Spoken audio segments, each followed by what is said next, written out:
Welcome in. Thank you so very much for being here. We are having a stupendous Saturday here at DMDM Studios, ready for our third session. Technically, we had a session 0, but the third episode of Legacy First Flight. And I'm going to go ahead and hand things right on over to our spectacular GM, the last Omnitech. Oh, buddy, thank you. I appreciate it. Hello, everyone. I'm the last Omnitech, your favorite robot American, and welcome to Legacy First Flight, our fast and light tale in the world of tomorrow.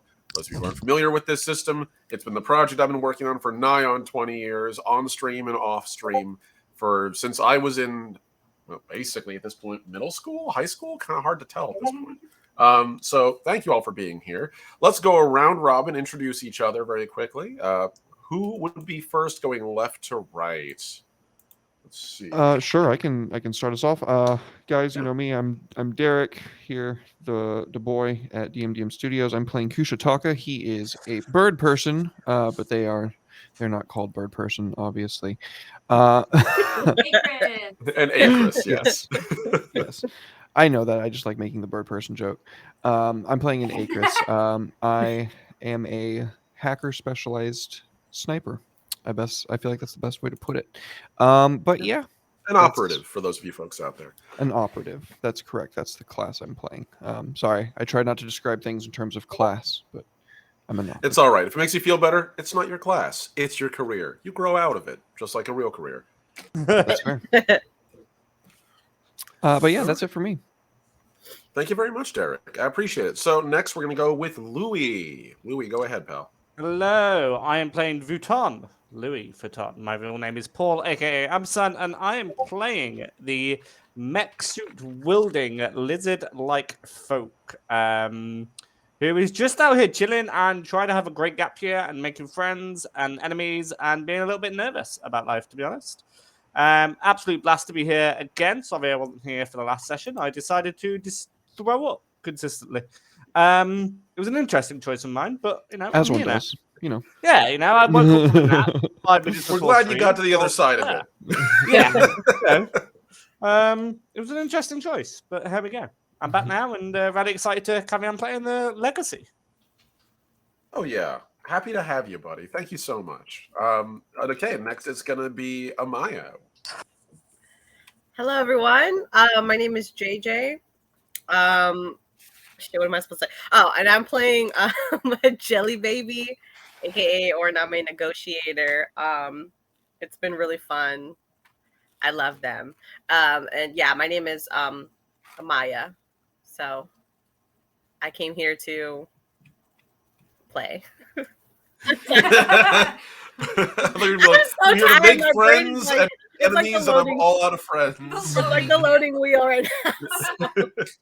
It's Bear fair. with me. I will warm up as the game goes. Okay, love you. Thank you, everybody, for being here. You're the best. Shout out to my what the hell are they called? Players, my fellow players. Love y'all. I'm done. Let me stop talking. Okay, love you. Thank you so much, JJ. I'm genuinely happy to have you here. Again, like I've said, I'm just happy to be able to fucking GM for you. It's been way the hell too long. Cheers, my friend. Gamer, that's hilarious. Me, when I came here to play, I came here to play.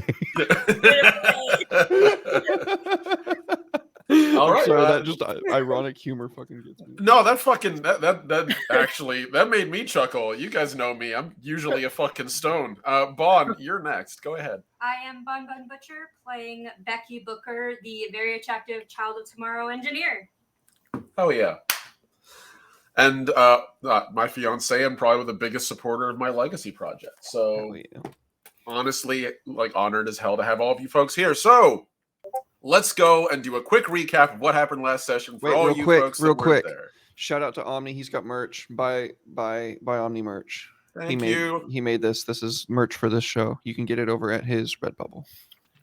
Thank you, guys. I appreciate it. I will put the link to that right now for those of you folks who like it. Yes, by all means, all the merch you guys want to go on my Redbubble store and buy stuff. I have a number of my designs, whether that be Legacy specific stuff or other things, such as, for example, I have old AS art up there, along with a lot of my other designs, and I even have some stuff from Wild Skies of Batanria, which has a pretty sick ass hat, which is hanging up there. So yes, please feel free to come by. If it makes you feel any better about buying from Redbubble, here we go. I actually have intentionally turned the profit margin as far down on a lot of these items as I can. I will still get money, but I have made it as cheap as possible for you guys because I just want that shit to get out there. So by all means, folks. Also, got to say these shirts that they make, pretty fucking nice. Seriously. Super soft. Yeah, like actually one of my favorite shirts now. Not even a joke. Yeah, So- I gotta admit, the Redbubble shirts are pretty good. Like, surprisingly nice. good, yeah. Yeah. Yeah, the nice quality T-shirts are the good Yeah. ones. Spring for those. So now that we've plugged my merch, and thank you, Derek, for doing that.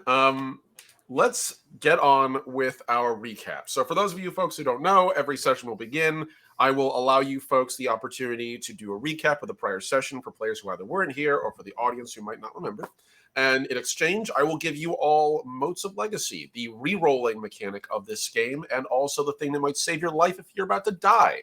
So let's go. Who wants to go first? I mean, I just- would, but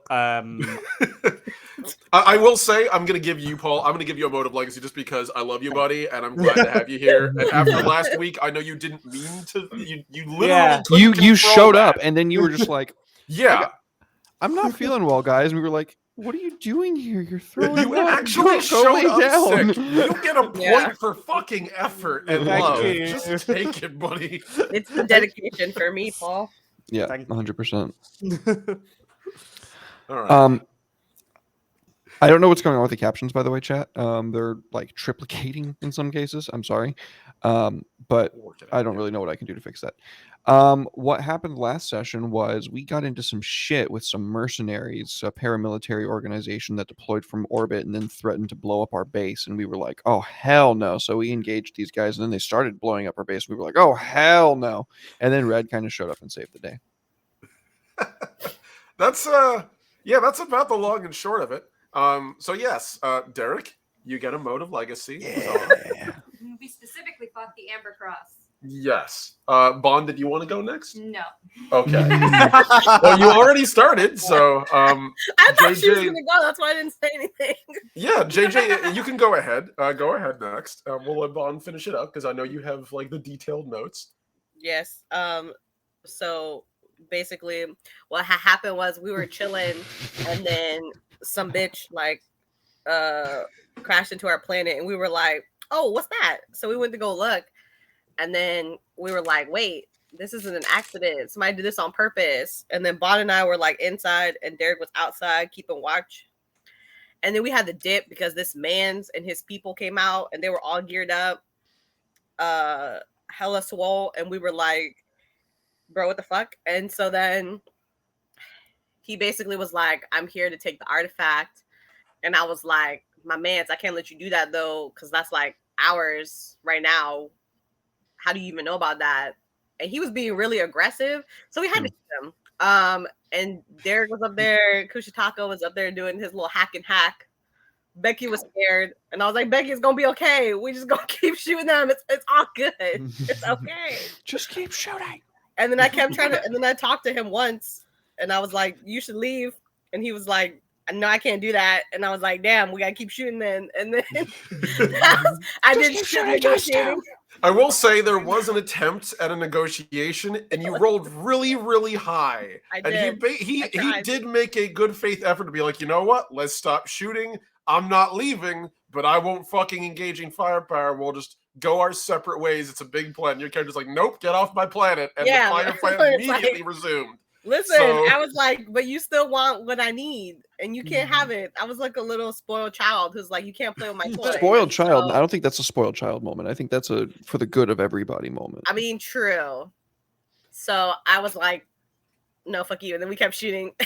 And then Derek I was will hacking. admit, and then Red did come in to save the day. Yes, and then Red because came and if saved he the day. did not show up, I genuinely was expecting one of you to drop. It was getting bad. Yeah, it was fucking Um, badass. He like used his Yes. bike as a weapon. And then All right, that's all, JJ. that's all I know. Okay, So- perfect. I'm going to provide for you a Mote of Legacy. Thank you very much. Bon, you want to finish us off? Kushitaka got gutted. That was not fun. Yes, you were. He did get shot by a micro missile, and we all discovered very quickly that even really crappy rolls from mech, like mech scaled weapons, are more than enough to kill a person. So It I hurt would also really like fucking to. bad. Yes, I would also like to indicate to the chat that you will notice a number of new abilities in there in the chat, new points you can spend. You can increase the threat level if you'd like, or decrease it for 5,000. You can resuscitate someone who is dead or dying for 1,500. We Believe know it. our chat. Yeah, we're gonna need it. The You ones can that would do provoke- that are playing the game. Yes. We have Motes of Legacy that you can give to the players, which are just rerolls or things they can use. Please use that to reward players for being awesome. And finally, we have Medical Intervention, which is basically it's heal, more or less. It's me giving them a little bit of health back. So keep an eye on all those. Trust me, my players are going to need it. Bond and and I will Bond- never play a game together ever again. For this reason. Strategic reserves of Joel. I just said that. I'm gonna stop talking. You know what? You're good, buddy. You're good. And Bond, you did mention something earlier that was important as well. What was the name of the people that we were fighting? The Amber Cross. The Amber Cross, a PMC. Thank you very much, Bond. That gets you a Mode of Legacy. Okay, so I think if that's the case, we're good to go. Let's jump right back into it. So we're gonna pick up right after we left off. I feel like I got some. Yeah. Rolling our Child of Tomorrow. Yes, you do need to roll Child of Tomorrow. So again, for those of you who are all curious, Child of Tomorrow, if I can get this baby going. Here we go. Child of Tomorrow is a really cool ability that Bond's character has, where she can actually, at the start of combat or the start of the game, roll an intellect roll and then roll a d4. Gets that many re-rolls over the course of the session. Sounds like you're underwater. Place the rolls with. So there we go. It's at the very bottom. I rolled a 5 for intellect and 4 for the D4. Okay, so you can replace Nice. 4 rolls with a 5, which is, not the worst. It's doable. Okay. That's pretty bad. It's pretty bad, but you never know, right? You never Can you know if replace might wanna other roll people's roles with that? one. No, you can't. Oh, that would be really gosh. fucking. That'd be really fucking crazy. It's not exactly a divination wizard. Got it. No, definitely not. I wouldn't have given Divination Wizard as a basic starting feat. That seems kind of fucked. Okay, so let's pick up where we left off, and I feel like it's only fair that we pick up where we literally left off at the crash site, because holy shit, you guys tore the place up. When we last left off, the Amber Cross had crashed a large orbital transport onto the planet. The kind that's really more of like a large shuttle. And it just happened to utterly smash into the side of the mountain over by Camp Geraldo, where you all have been building your little base of operations. And after some investigation, a bunch of PMC troops emerged, led by a gentleman by the name of Elias Post, who very promptly announced that he was here to take your shit, and you all would do well not to interrupt him. A battle ensued, and it went from just a couple of dudes with guns to a giant mech rising out of the thing, and eventually ended with the sheriff of the town, one you all have only seen in passing, an Anazali by the name of Harlan, arriving on a hover bike, basically, on a Gadwall speeder bike, and ramming it into Elias in his hard suit, basically like heavy-powered armor, blowing it up and knocking him clear for running in and uppercutting the mech and blowing it up. A pretty spectacular moment. Afterward, Harlan very quickly had to return to the town to help with all the chaos going on. There was a lot of panicked people, and left you all more or less here. Louis, I'm going to assume, for sanity's sake, that you were able to arrive later. We'll just say that you were probably busy helping everyone else get all settled in during this terrifying orbital bombardment that occurred during this battle, which destroyed one of the orbital cannons you have on site. Oh, And also struck offshore, very close to where you guys are in the lake. And so far, no damage assessment has been done about that yet. But that was right where the Uraname settlement is, where that impact hit. And no one has thus far gone to check. So, I'm going to assume you arrived at any point after that. So you can put your token anywhere you'd like on the map, but we are no longer in like combat sequence. So I just want you to know this is where we currently are. And we'll pick up right where we left off with Louis arriving. If you wanted to be in your mech, just make your token like too wide. You know the drill. Oh yeah. I will be in my map. Okay. Oh, I cannot make my token too wide. Can I? Oh, I can I fix don't it. have that power. I do. You're thick now. Ah, I've grown. Indeed. So, at this point, you all can hear over your wrist links and comms the slightly tinny voice of. Let me move that out of there. The slightly tinny voice of the AI Calcifer of the settlement, pinging the slowly decreasing threat level. Although he refuses to bring the threat assessment lower than what would be designated as low. Normally, threat assessment would be at none if it was a civilian situation. But he refuses to go below low.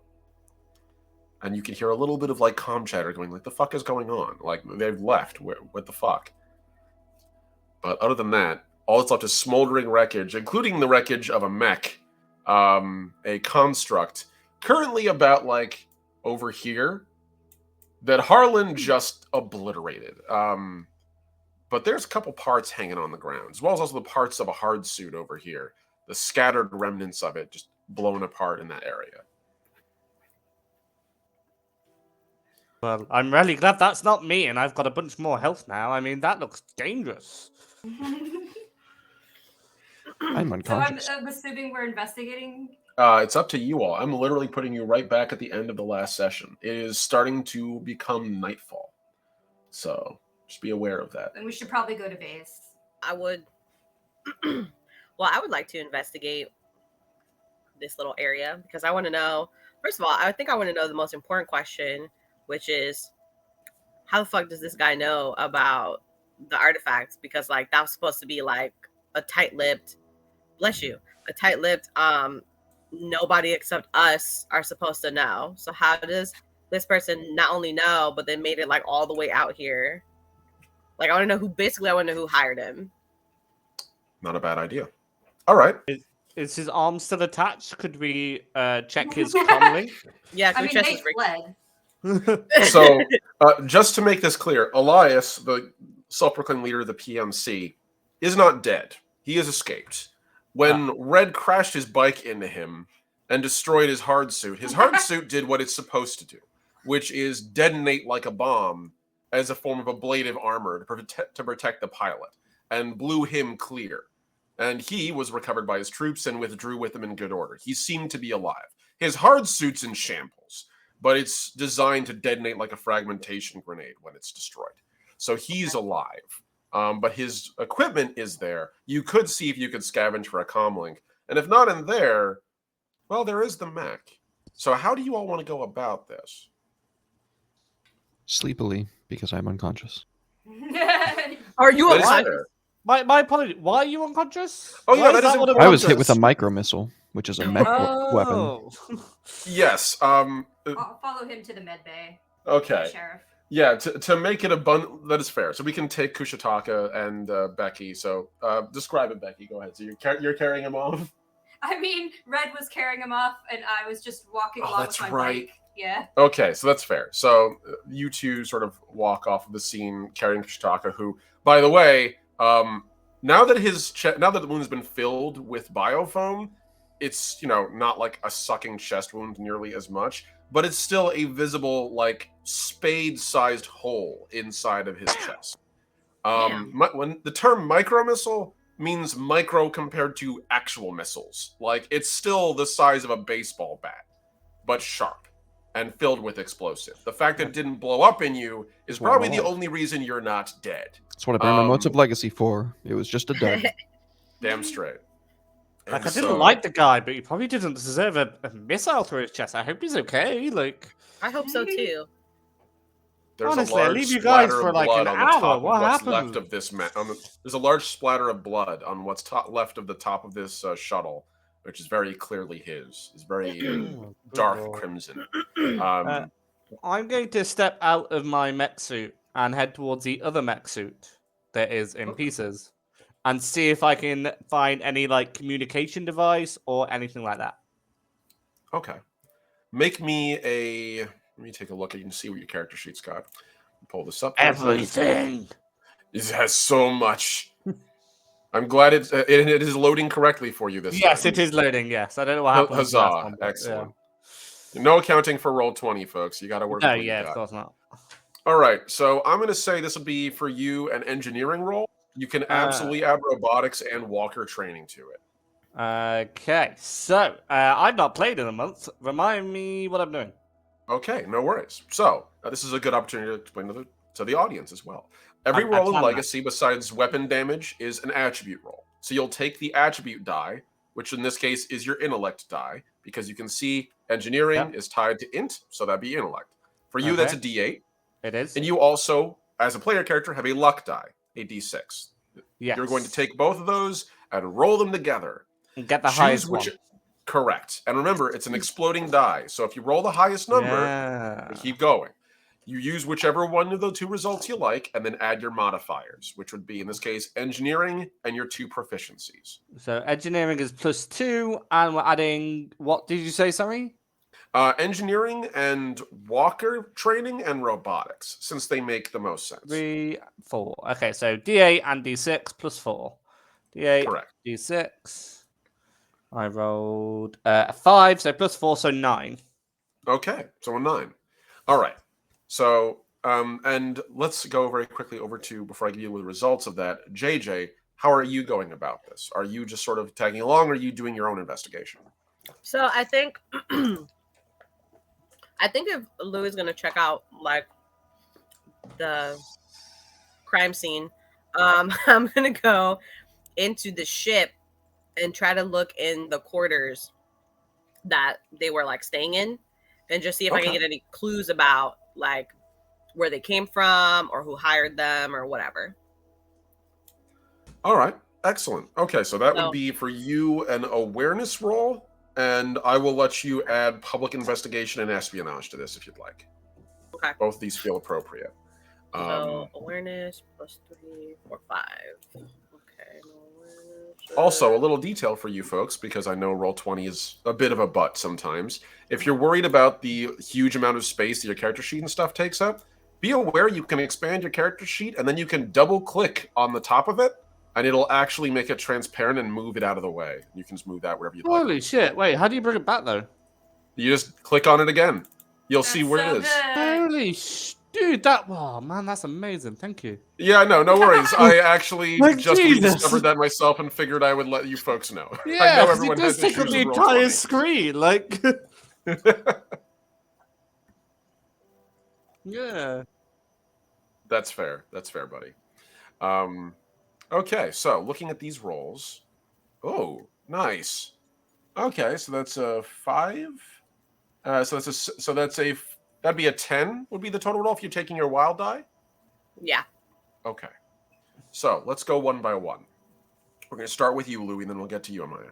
Mhm. So, Louis, as you sort of scramble up the side of this shuttle towards what's left of the parts of both the hard suit and the mech, but specifically the mech, just by looking at it, you can see that the mech itself, utterly unsalvageable. Oh. Whatever hit it with the kind of force you would normally see with like meteor impacts. We're talking like re-entry level like forces, which, considering the sonic boom you heard earlier, that wasn't the orbital bombardments or the ship touching down. That was probably the thing that killed this. Okay. From what the impact looks like, it almost looks like another mech had punched it. It has a huge dent, almost completely crushing the cockpit in.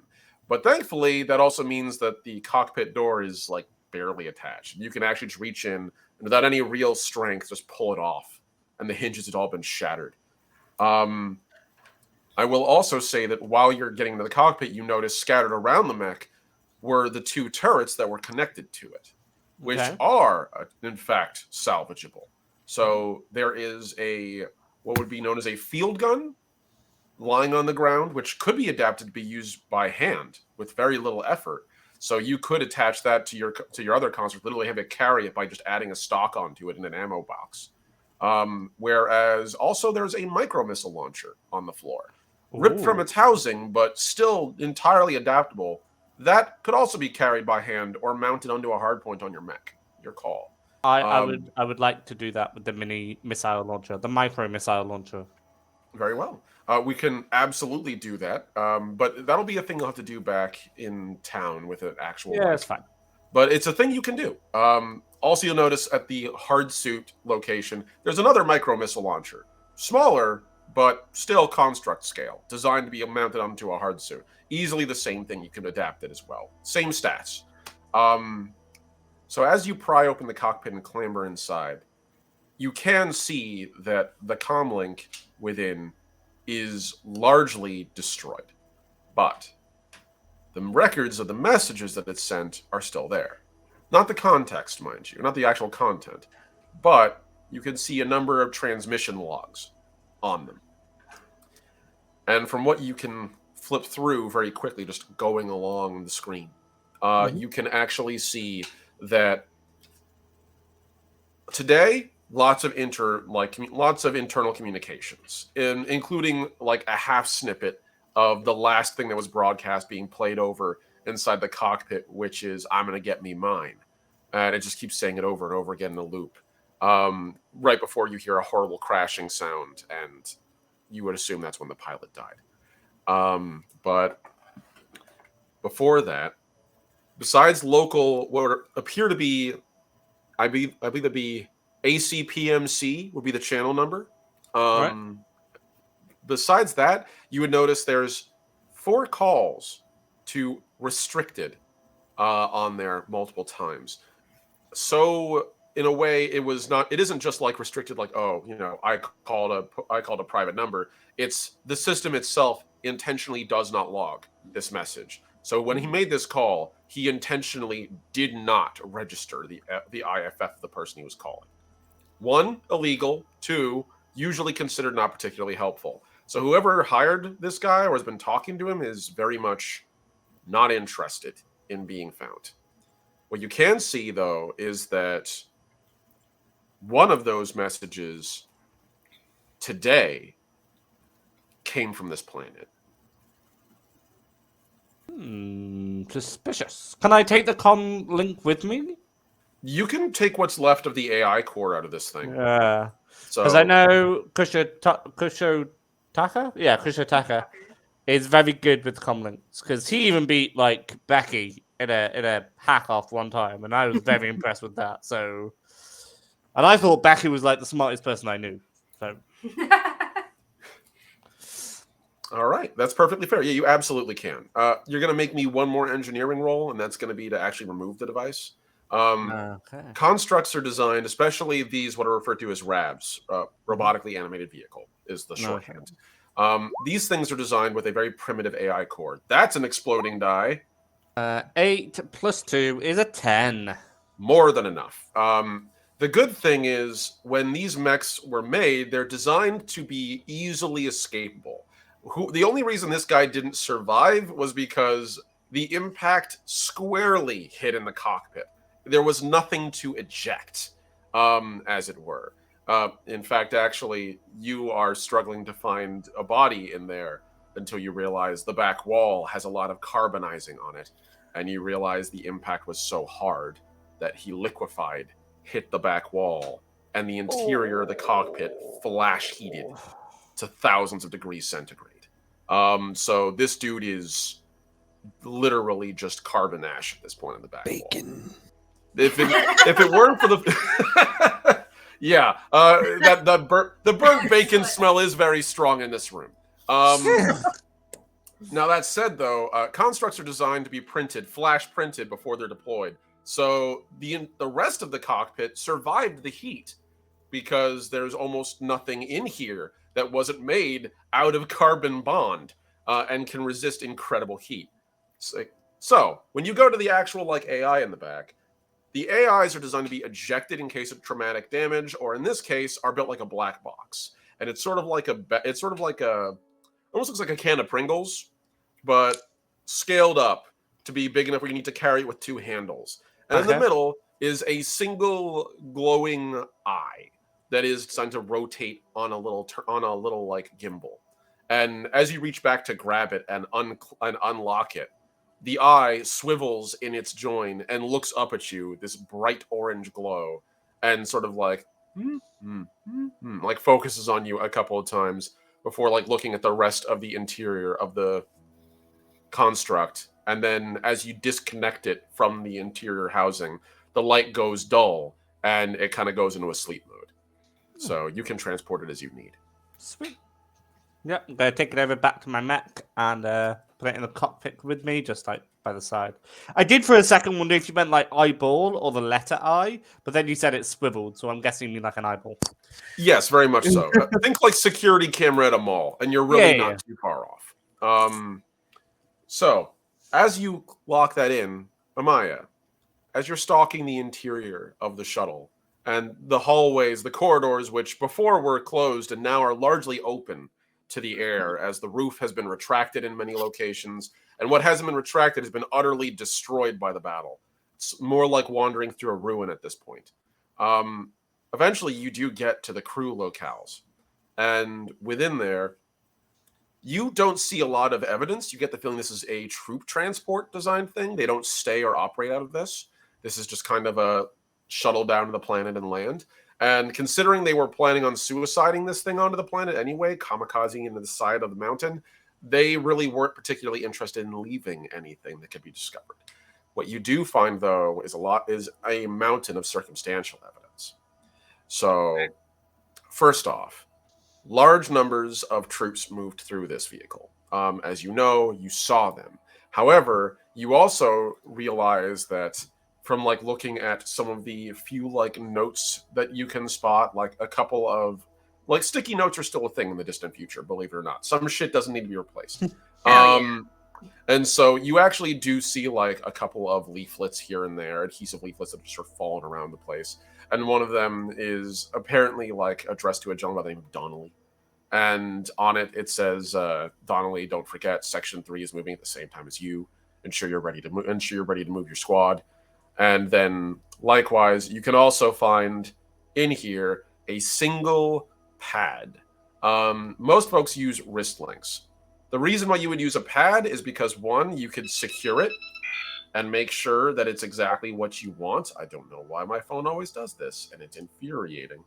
I literally meet. It just grounds us more in the setting because that's the sound that's going on inside the mech. It's the overheat warning that just keeps playing. Yeah, there you go. So as you sort of lift this thing up, you realize like the only reason that you would use these is because you want to secure them. This is basically like using a company phone. But two, they can self-destruct. And on the back, you can see a self-destruct charge that had gone off, but failed. And it just blew the back of the thing off, but the rest of it still functions. As you open it, you can see what appears to be a number of targeted landing locations on the planet within the region. This was one of 3. And you can also see that the number of troops that were mobilized for this operation is about triple what you saw, easily. So, following that, well, you see 3 potential orbital landing sites, and you can only account for a third of the number of troops. Yeah. Ooh. I'll let you put 2 and 2 together. That's probably I will definitely put 2 and 2 together with Cossifer's information as well, that the threat level is not 0. So Yeah. Amaya be big brains. Yeah. If you want, Calcifer is, as always, accessible at the moment and still hovering in the side of your projected vision, just sort of waiting a little bit to be Give addressed. him a pat. Can I ask, does Calcifer's, like, what's Calcifer's range? Like, can I tell Calcifer, like, oh, Calcifer, scan these other locations, and can Calcifer do that, or? Calcifer is tied to the planetary defense grid. So as long as it's on planet, Calcifer does have the capacity to intervene. So yeah, go ahead, do that in character. Okay. So I'll just be like, Calcifer. ping. Yes, how may I assist you today? Representative Amaya. And the little holographic flame pops on the screen and sort of just like emotes dancing there as its little geometric parts move almost like a fire. Its little yellow eyes blinking. So cute. Calcifer, I need you to scan these two other landing locations.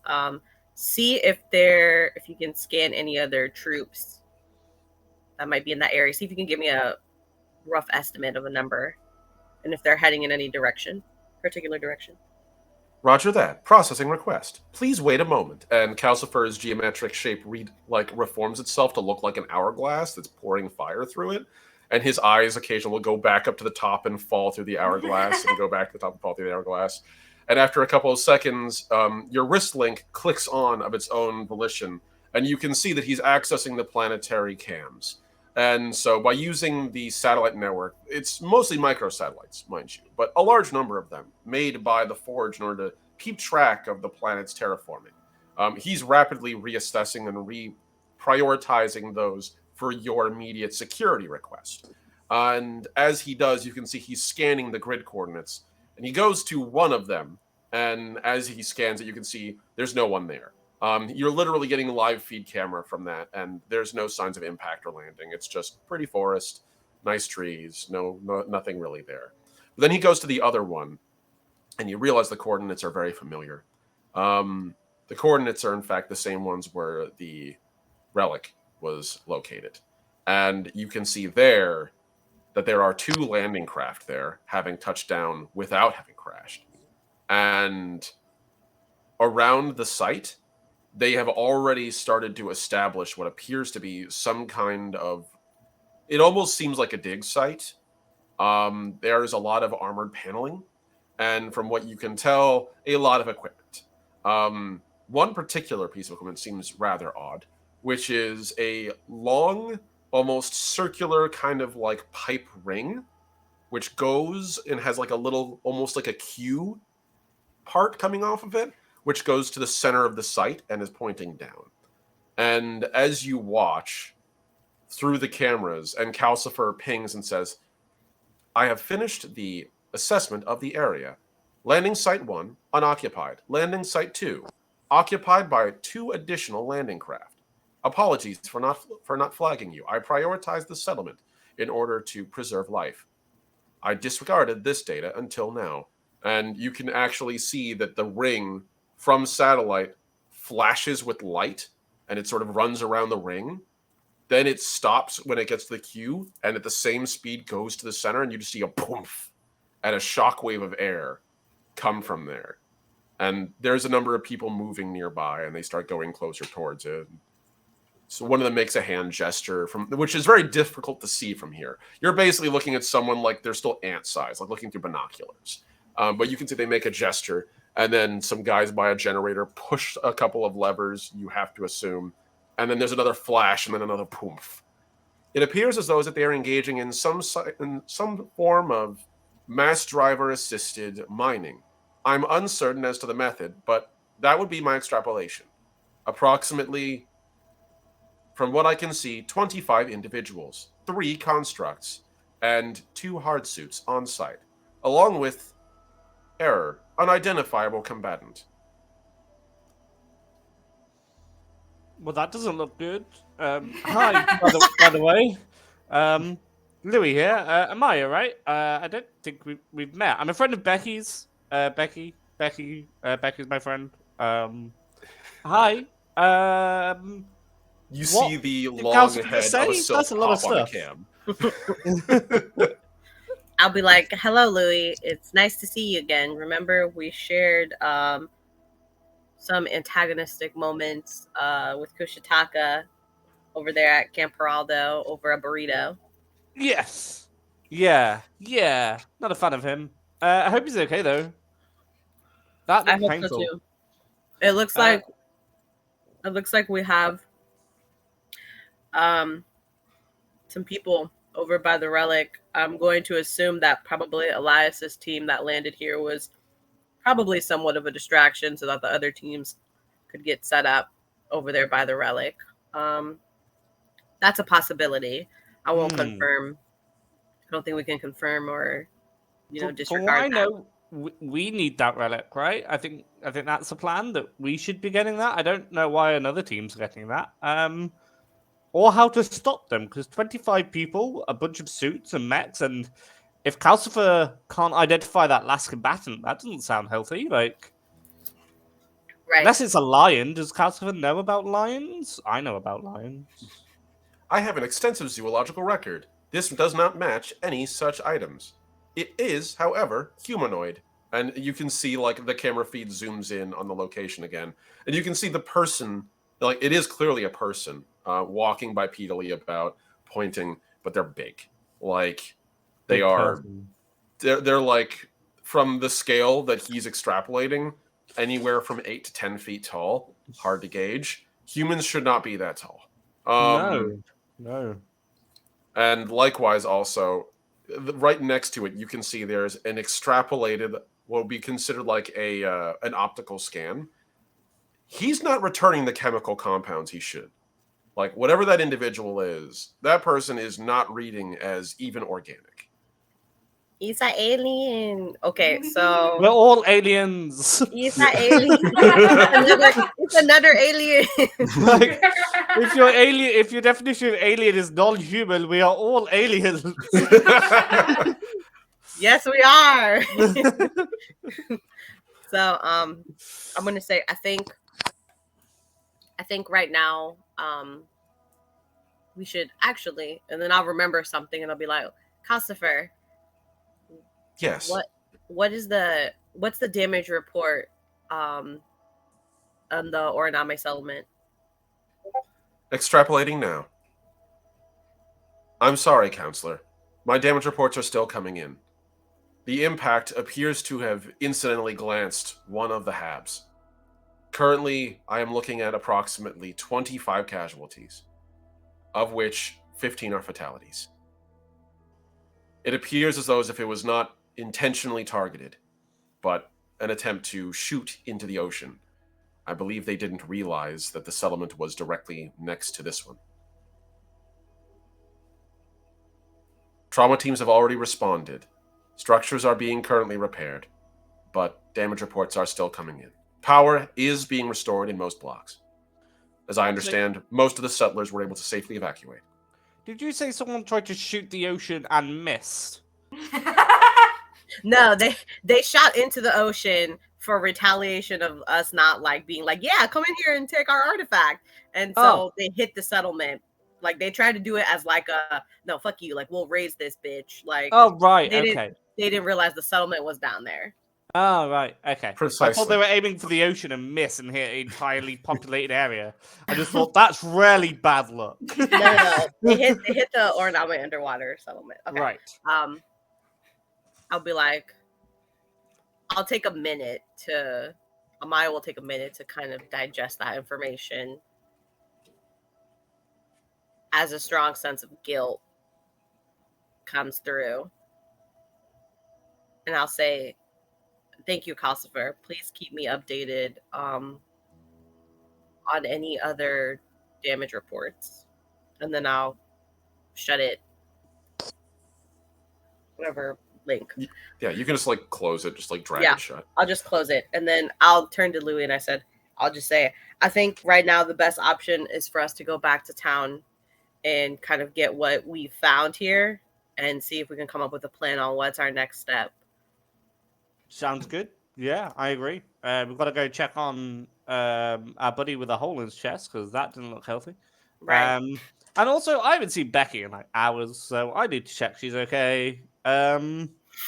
She was there. I don't know how well you know Becky, but she's my friend, and she's nice. She's nice. Yes, to yes, me. you've mentioned that. I'm just I gonna have? wait. Like, Okay. why you keep mentioning that?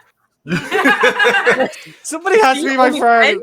Like, I'm like a little like, is she your only friend? Yeah. I'm not gonna say it out loud, but I'm gonna be thinking that. Like, Yeah. So I'll just be like, I'll just give you like a really awkward like shoulder tap, like there. like we can be friends, I guess. Like, but I'm just gonna be very awkward because I don't know how to express that. Ooh. Second friend. can Okay, hold on. I've got to still make a be list now. That's 2. Dude, Right. don't want to forget their names. Oh my god, that's about the saddest thing I've ever heard. Oh, my friend list. Now that's 2. Yeah. Jeez. It is increased by 100%. What a day. When you start at the bottom, the only way you can go is up. That's doubled in the last 5 minutes. Fuck yeah, what a roll.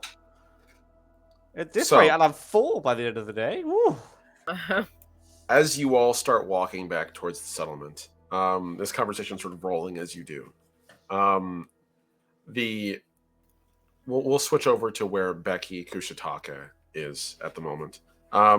So Harlan very quickly dropped you guys off at one of the administrative buildings, which has all the formal functions of the site. At the moment, Kushitaka seems stable, and besides, like, again, a spade-sized hole in his chest, which is currently bound up by biofoam. So you can, if you get the right angle, see through him. Like, there's daylight on the other side. But the biofoam has sealed around it like someone shrink-wrapped the interior. There's no blood, and from what you know of biofoam, it's designed to act as both an analgesic as well as also what would be considered an aesthetic. So this has sterilized the site as well as also numbed pain. So Kushitaka is breathing.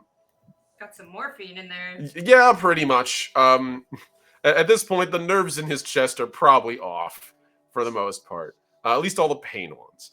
And Cyber after surgery a couple time.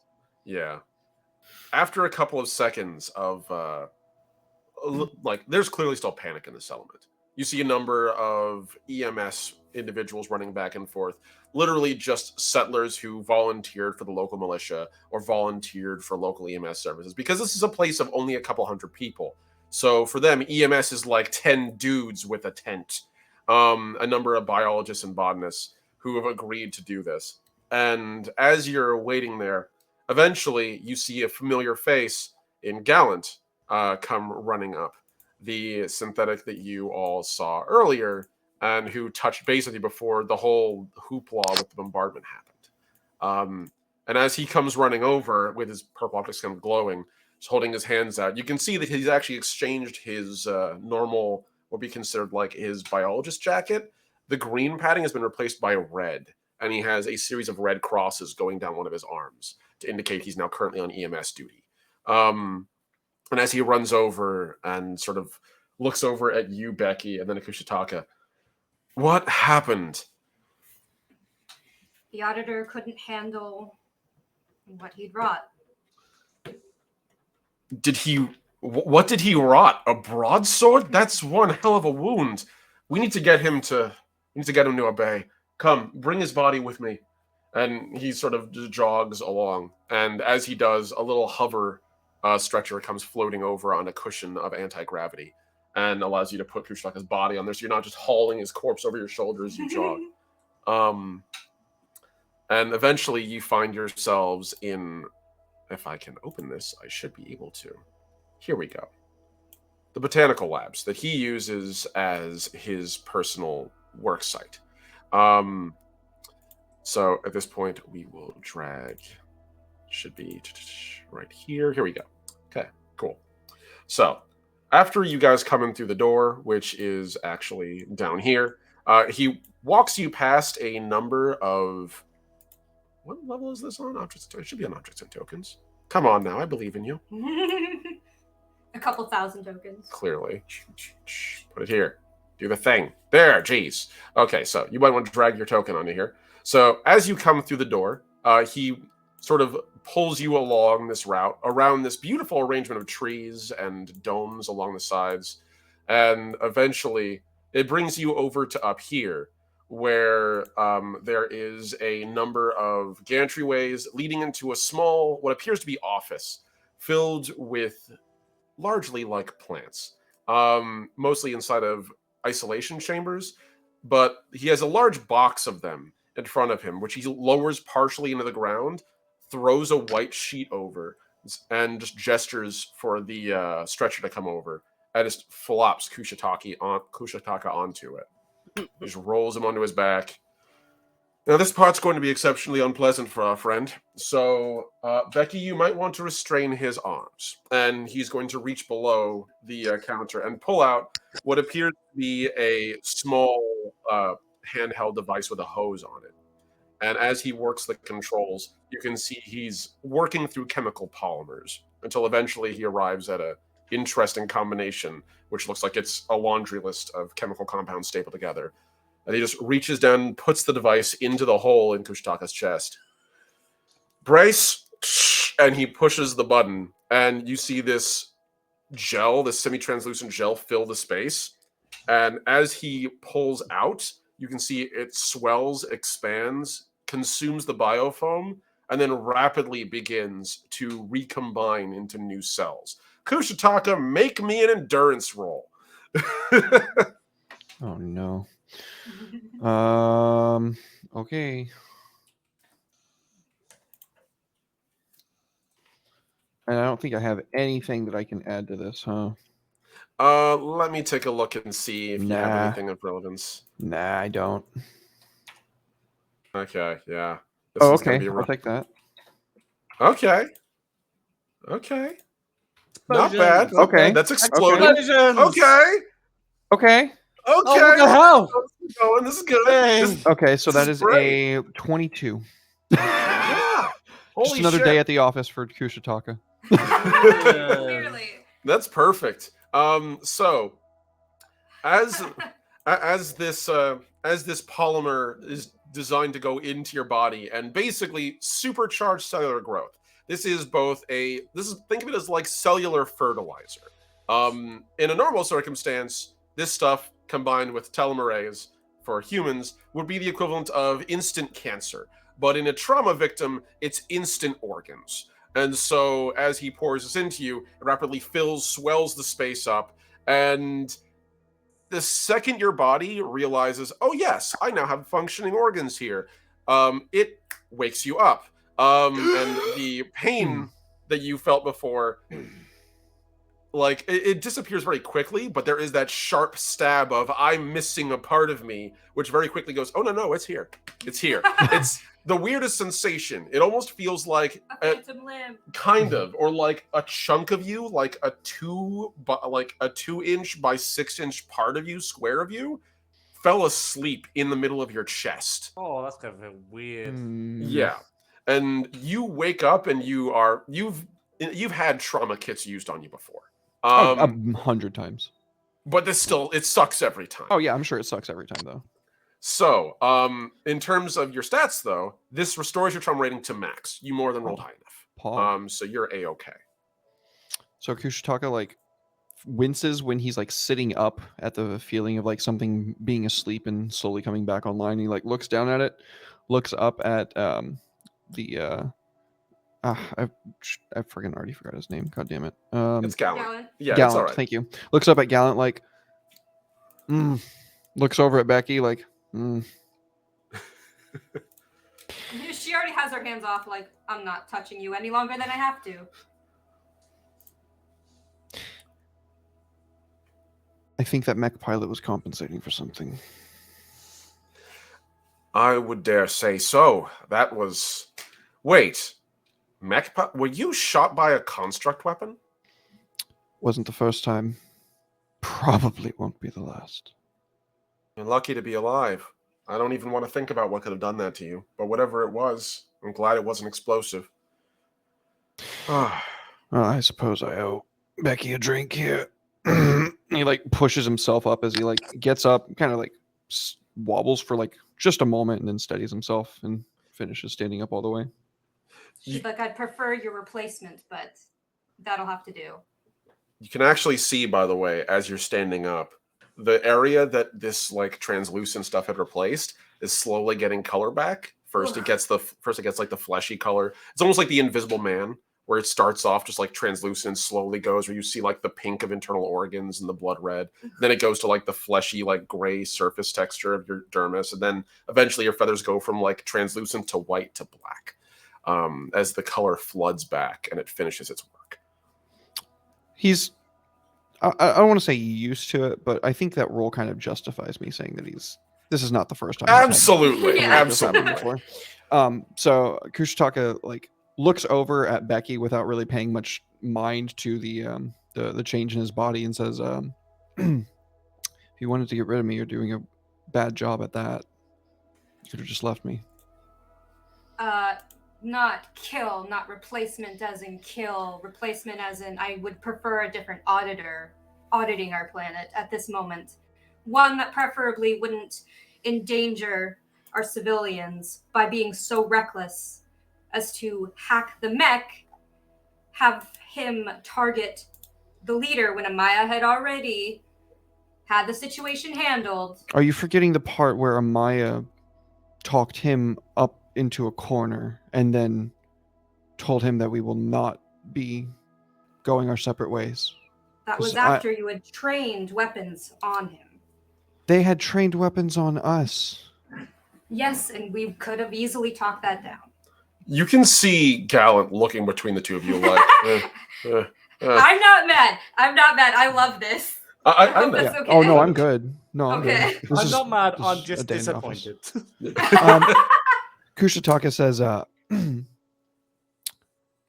I'm going to give you the benefit of the doubt that you just haven't had that many weapons pointed at you. But when that happens, what you're supposed to do is point weapons back at them, not let them kill you, and then walk over your Becky bodies to rolls get her what they eyes want. At that, just like pirates, mercs, whatever the case may be, people are people. They were under contract clearly. Otherwise, they wouldn't have that gear. And why else would they not have been given a ship capable of taking them back? What It do you kinda know of sounds like a pirates head. and mercs? Enough. You can see I don't Becky kind of think you shrinks do. at that. I don't think you do, Becky. Ooh. They're bloodthirsty. They're nigh on animals. A job to them isn't just a payday. It's an opportunity to wreak havoc, to hurt people, and take what they want, to live the kind of life that they chose to lead. They might be people, but they're just animal wearing people's clothing. Don't let a pirate, a mercenary, or anybody who calls themselves anything like that have you at a disadvantage, because every single time they will pull that trigger, put lead in your gut, and watch you bleed out while they take your stuff. I need to ask you a question quickly. Yes. Whisper, whisper, whisper, whisper. Okay, just wanted to make Whisper, sure. whisper. Yeah. Yes, that was a below board, but I didn't feel like typing it That out was to talk to background her when she's voice, behind. though. Yeah, that's fine. Yeah. Smart playing. Right? I'm going to give you the benefit of the doubt in being so ridiculously prejudiced precisely because of your position. And I will recommend that you do not threaten this city again. Kushataka, like, with a thought, turns on his tattoo. It's on his face. There's this, like, hard light tattoo that's covering him. It looks kind of tribal. Looks very vicious, like a row of blades kind of ornately pointing in towards his beak. Do you know how I got this? Becky, make me. I'm just gonna open this up here. This would be intellect. Yeah, make me an intellect roll, and you gain a static +4 to this. Okay.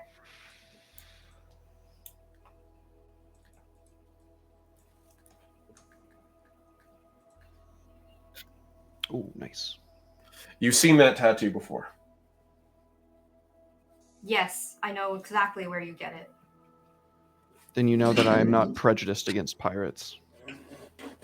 I've worked alongside them to break up whatever operations that they ran inside of Union Space for years. I know them better than I know anybody else. You don't make deals with pirates. You kill You them. don't know them as people then, or as family. I bled with pirates. Then I don't see how you could have come to believe what you believe. I guess we'll just have to disagree. Well, that drink's still on the table. Kushataka's going to get up. Being smooth. Gallant sort of looks between the two of you. Well, I still have a fair bit of work to do around the settlement, but first off, I'm glad you're okay, Kushitaka. And he puts a metallic hand on your shoulder, kind of just to test your stability. And you can feel the hand is warm. Synthetics aren't cold metal; they are living, and you can feel that through his fingers. And he just sort of slowly takes it off to see that when he sees you're steady. But we're hardly done. I'm tracking some conversations currently flying through the local net. The prism is alive with this chaos here, and from what I can tell, your friends might want to talk with you. Right, sorry. Specifically, Amaya and Louis might have found something. I don't mean to pry, just he sort of gestures to himself. The prism's kind of like an open book to me. Are they injured? No, as far as I can tell, they're both fine. But I'd rather not pry any further. I think they found something. Well, maybe we can salvage the situation.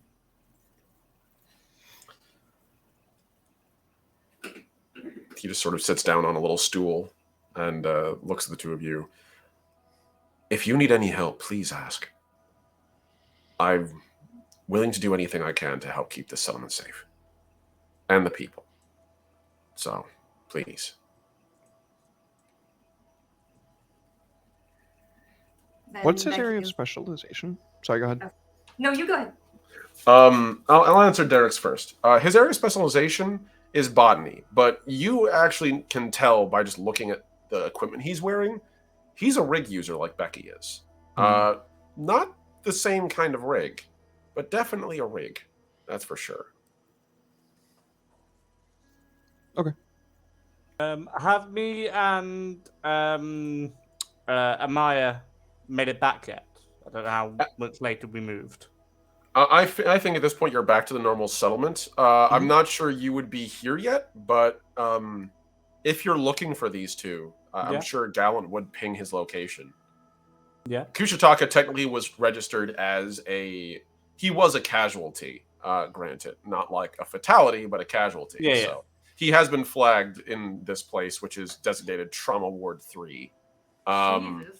Well, I mean, when you have a big settlement, when you have a small settlement, but a lot of buildings and a lot of scientists who happen to be able to pull double duty, wherever they work becomes the new trauma ward. And honestly, you could do worse than a botany lab that already has normally clean room conditions. So, Okay. So that would turn on. If you guys want to arrive at any point, you can. Yeah. I'd say I'll jump out my mech suit because I don't think it's going to be a building fit for that. No, this thing is very small. Oh, you're gonna be a little wiggle still. Yes. You can drag your token anywhere you'd like onto this place, but the door you'd enter through is in here.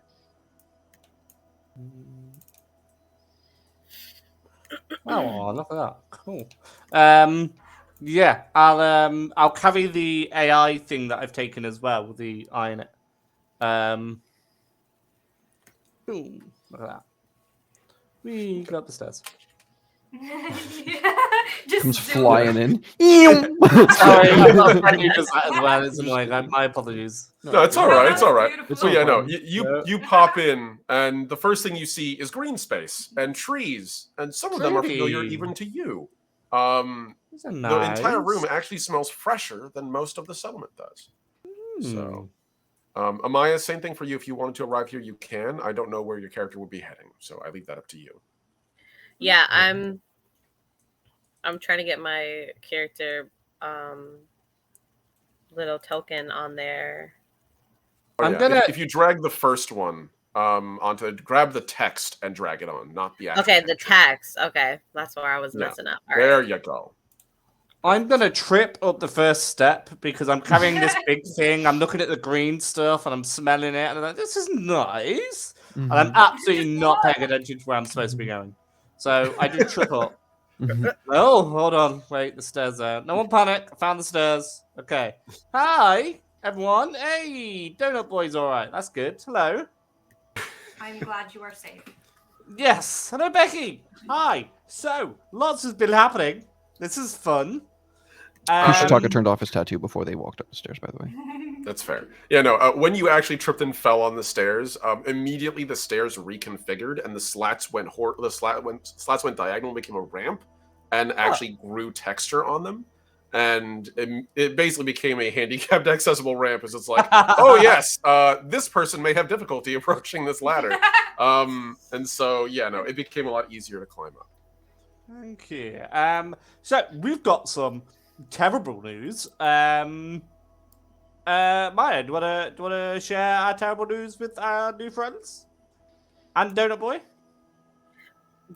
Do you want the bad news or the worst news first? Worst news. Worst news is that Calcifer reports that there's 25 casualties in the Oraname settlement. Becky would have jumped up at that. Like, where? Not exactly sure where. I just know that it's currently in the settlements, the underwater settlement. Calcifer is still running a damage reports all over the area. Apparently they have people down there. Some people evacuated. They're reconstructing some of the buildings down there. And then the bad news is that apparently the site where we encountered Elias was only one of 3 potential sites that they had targeted. And the other 2, one of the other locations was completely unoccupied according to Calcifer's readings, but it looked like the other 2 were deployed right by the relic, and they currently have a digging site that's up and operating. About 25 individuals, a couple mechs, and some unidentified humanoid thing. I'm assuming another type of alien, another species of alien there. So, yeah, that's what's currently going on. And what could be bad compared to that? The drink's gonna have to wait. You all get a universal ping across all your wrist links and even Gallant. And it's very much that everyone gets like the Amber Alert at the same time event, where everyone's wrist links buzz. And they all pop up and you can see Calcifer's icon, and it gives the full casualty estimation. And it appears as though as if out of the 25 casualties that occurred underwater, of which currently 17 of them have recovered or are currently safely regenerating, whereas the remainder of them have in fact passed, were unrecoverable. From what the imagery that you can see as it's flowing across your screen depicts, one of the Habs was hit pretty much directly with it. Those weren't energy blasts; those were shells, and the shell hit and glassed a portion of it. They weren't able to recover because there was nothing left. There's like a big spherical chunk out of one of the buildings. They're willing to kill over this relic. Guess we have to recover it first. But there's like 25 odd people, and that unknown alien? I don't know, non-humanoid thing? Well, no, it is humanoid. It is humanoid. It's a bit big. I think it's been eating its veg. Like, my mom told me that if you eat all your veg, you'll grow big and strong. Maybe that's what's happening. I don't know. But, like, it's not great. Like, what do you mean? There's 4 of us, okay? Like, We need intelligence. I don't think we have intelligence. We should look at you speak for yourself. Yes, Like- I need to access the 3D printer. Yeah, no. You can if you'd like. There is, in fact, a matter printer within here. It's small, but it's this box right here. Inside of it, you can see a small set of mechanical arms and a little rolling cylinder that glows orange with heat. And it's right there if you'd like. And there's no line. Yeah, no, there is no line. What's left of our mechanical ground forces? Like mechs, walking suits, hard suits. So if you'd want to do a quick inventory of that, and you pin your wrist link. And Calspert gives you a quick assessment what you're allowed to get. But currently, all militia personnel have been assigned to protect settlements across the planet. And all the other settlements have been on alert. There is a planet shock alert currently in effect, or a landfall event, which means that all the settlements are currently in lockdown. So security forces are keeping everyone safe as best as they can. But at the moment, all the militia currently here are locked down to protect the settlement. Louis, in fact, is currently being flagged as well as one of those who's supposed to be on the defense. But you can see that by recent order of the governor, or of this local settlers director, Arctos, Louis has been reassigned from militia duties, and thus that call has been suspended. So 15 minutes or like a couple of hours ago, if Louis hadn't been put on this little task force, he'd currently be there right now too. Sitting with all of you. So, but all of the assets are currently dedicated to preserving the site. This site, not the relic site. Derek, you said you were trying to access the 3D printer. Yeah, we're going to need something for stealth to get close and figure out what the fuck they've got going on over there. Okay. Can I print a stealth suit? You do, I believe, have access to a stealth module. True. A cloaking module, which is But it basically has what a you'd be able to cooldown. print. It does, but it's useful to help you sneak around places. What you can do is print an overcharger for it, which will allow you to use it repeatedly over a longer period of time. I mean, I can overcharge you too with my rig. True, but this specifically is because the cloaking module itself has basically like an ammo counter. So this will remove the ammo function of it completely and allow it to be used relentlessly over and over and over again every turn without running out. The trick is, though, the second you deactivate this override, it would immediately fail and fall apart, and it would just function as per normal. So Okay. you're basically bootlegging an invisibility field out of this by just not shooting. And So how many current are those override modules? this would be something you'd have to improvise from what you can see. Okay. I would like to so- try to get 2 of them, one for entrance, one for exit, just in case something goes sideways. Can I assist with my engineering? By all means, I believe we have 2 engineering personnel on site between Louis and Becky. If you guys Nice. want to throw in some assistance or lead on that, I'll let you guys handle that in character. Oh, okay. No rolls. No, there'll be rolls, but Okay. let's get there, because unless you're Gotcha. speaking this out loud, Are we right now helping- this is all just in Kushita. This is all in Kushataka's head right now. So Yeah. until this gets out into the air. As Kushotaka is like messing with the matter maker, he's like getting a little frustrated at the fact that he can't seem to find exactly what it is that he's looking for.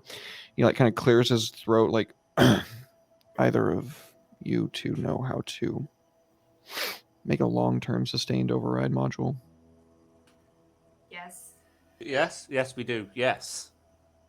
Would you be willing to assist me in that regard? We don't really have a choice. We don't have a choice. Yes. Just looks from Becky to Louis, and then back to Becky. I think Gallon's doing the same. Like, No, I think all of us who are not Becky and Louis are doing it. All right, so I'll walk over and get to work. okay. So both of you two, Louis and Becky, I'm going to need you to give me engineering rolls. Let's see what you can do. So, Becky, you have industrial equipment. I'll let you use that. Louis, you're doing this with no mod. Okay. Just your base discipline and intellect roll. Okay. And Derek, you are going to be yourself making me for this one, this would be a hacking roll. Okay. I'm willing to let you use espionage for this because you're basically going to be handling the programming on this. Cool. I rolled a 17. Okay, good. It's an 14. explodey dice. 17, 14. So we're currently sitting at 31, I believe, if my math is holding right. Yep, that's Yeah. 31. Mm-hmm. Yeah, And, D6 doesn't do anything. okay. I see an exploding die. Okay. But that's 13 from me. Okay. That is more. That is actually enough. I actually put a success ceiling on that equal to 40, so you guys pass. Ooh. Yeah. So what you're doing is you're improvising a really unique piece of equipment. This is not the sort of thing that's sold because it is basically the equivalent of jailbreaking your Apple, like your Apple phone. That's not sold publicly on Amazon, but it might be a frequently done thing. And so between the two of you, you kind of managed to make what is basically a very dense a very dense superconductor array, which is designed to sort of store energy and recycle it rapidly, without burning out. Because normally that's how your cloaking module works. It basically has fuses, and every time that you use it, one of the fuses burns out and needs to be replaced later. It's cheap. It's so cheap it doesn't cost anything, but it's Right. enough where it's a limit. Piezoelectric fuse or something.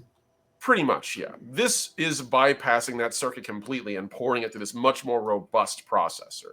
The trick is the other one's designed so that if you're in combat, it can handle that increased possible like energy expenditure of concealing weapons fire and concealing the shockwaves from it. This is not designed for that. It can Right. only keep the base camouflage up. The good news is also by attaching this, it creates an aura around you of cloak. So you're able to conceal multiple things as long as they are within one tick of you. So if they're in base to base with you, you can be invisible with them. The only thing that would struggle with it would probably be Louis' mech. Louis' mech would have to...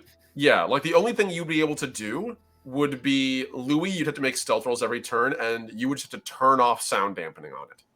You might be able to cloak it visually, but there's no way in fuck you'll be able to cloak the sound, so it's just gonna be done to Louis to sneak. Just sort of like tiptoeing my map. I mean, Yeah, pretty much. Idling it really quietly. if we bring, because if we bring the mech, then we're probably going to get into a fight, right? I mean, I was just going to do some reconnaissance. It's more of a case of I don't want to get into a fight without the mech. I think That's that would true be, too. That's a good point. Like, Well, I don't know how useful you think I am, but I mean, you're Yeah. a big scary Louis person, can but be in that's the fair. I could like Okay. hide behind a tree or something, way like back. while you do reconnaissance. I just don't want to. I just don't want to get out there and immediately give away our position and then be like, Right. Shit, Yeah, now we're that's fair. surrounded. I could turn off sound, and I was about to say whisper forward, but that's not going to work. Can we tiptoe not forward. make like a silencer type thing in the matter thing? Like or something like cushion? Sound But dampener. for my Not you entire did- mech suit, could we I'm make thinking- a stealth suit for the mech, like a stealth module for the mech?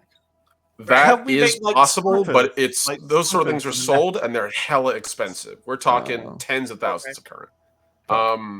But Get hold up on with for a that. sec. Let's see. I'm just gonna make this. Can I turn to Gallant and ask for him to hack the? Yeah. As you turn to Gallant, and like, how do you describe what you do? We have a plan, but we're going to need some schematics that we don't yet have the current for. Gallant sort of puts one of his arms on his hips and gives you a look, like a slightly sassy look. He just says, "I'd hardly call what you have a plan, more like a vague outline, but that said, I'm not much of that kind of a technician. But I am a biologist. I think the problem you have isn't making his mech quiet. It's making it not noticeable. it's And making you can everything do- else louder. Is that That is exactly what I'm talking about. no? Oh, No, that is exactly what I'm talking about. You're right, Louis, in fact. And he bends down and looks at the matter printer. I can't make you a cloaking device, but I can make you a hell of a distraction. I was informed that there were rock hoppers where you were? Yep. Yes. All right. Well, the good news is rock hoppers communicate using vibration and pheromones, both of which can be replicated. And with a little work, Like your And- chemical rig. you can see that he's like tapping on the he's tapping on the matter printer in front of him. Well, yes, I could do it on site if necessary, and I will go with you if you'd like. But in addition to that, I think I found a way, possibly. And he pushes a button, and what the matter printer flashes and begins to rapidly. It was almost like sewing. It's like looking at a loom weaving something in front of you with matter. and slowly this small black box and a little metal pole in the middle of it rises out of it, and he just takes it out and just puts it down for a second. That is a pheromone flare. If I can get it into the site and put it down and trigger it, I can instigate an incursion, and we can have the entire swarm there. I like this. Works for me. Same. We'd have to be quiet and careful so as to not attract their attention, but at very least it should cause enough havoc to let you slip in unnoticed. Maybe if we're lucky, they've even found a way to breach the relic. That would be and that would be quite a big if, but that would be appreciated.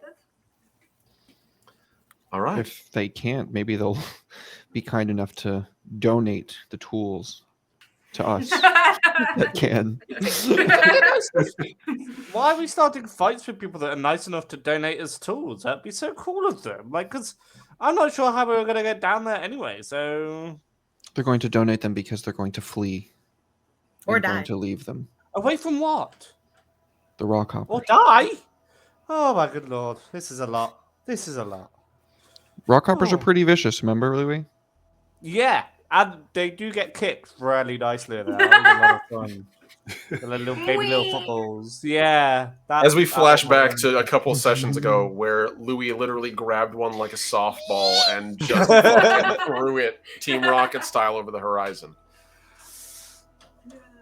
All right. So if that's the case, then let's get to it. We can plan our approach and we can go in the middle of the night. It's about as good a time as any, I'd figure, with cover of darkness, if you're all okay with that. Yeah, I've got lights on my mech. That'll help us see. So The purpose is to be unnoticed. unnoticed. Yes. So The lights lights are up. pretty. Yeah, the lights off. Okay. Gotcha. Yeah. Good plan. Good plan. And at this point, I'm going to point out that we have been going for an hour and a half. Who wants a bio break? Yeah, I can go to the bathroom. Okay, I think this is a good time for a break. Don't go anywhere, folks. We'll be right back with more Legacy, a faster than light tale in the world of tomorrow.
folks. Welcome back. Omni, what's happening?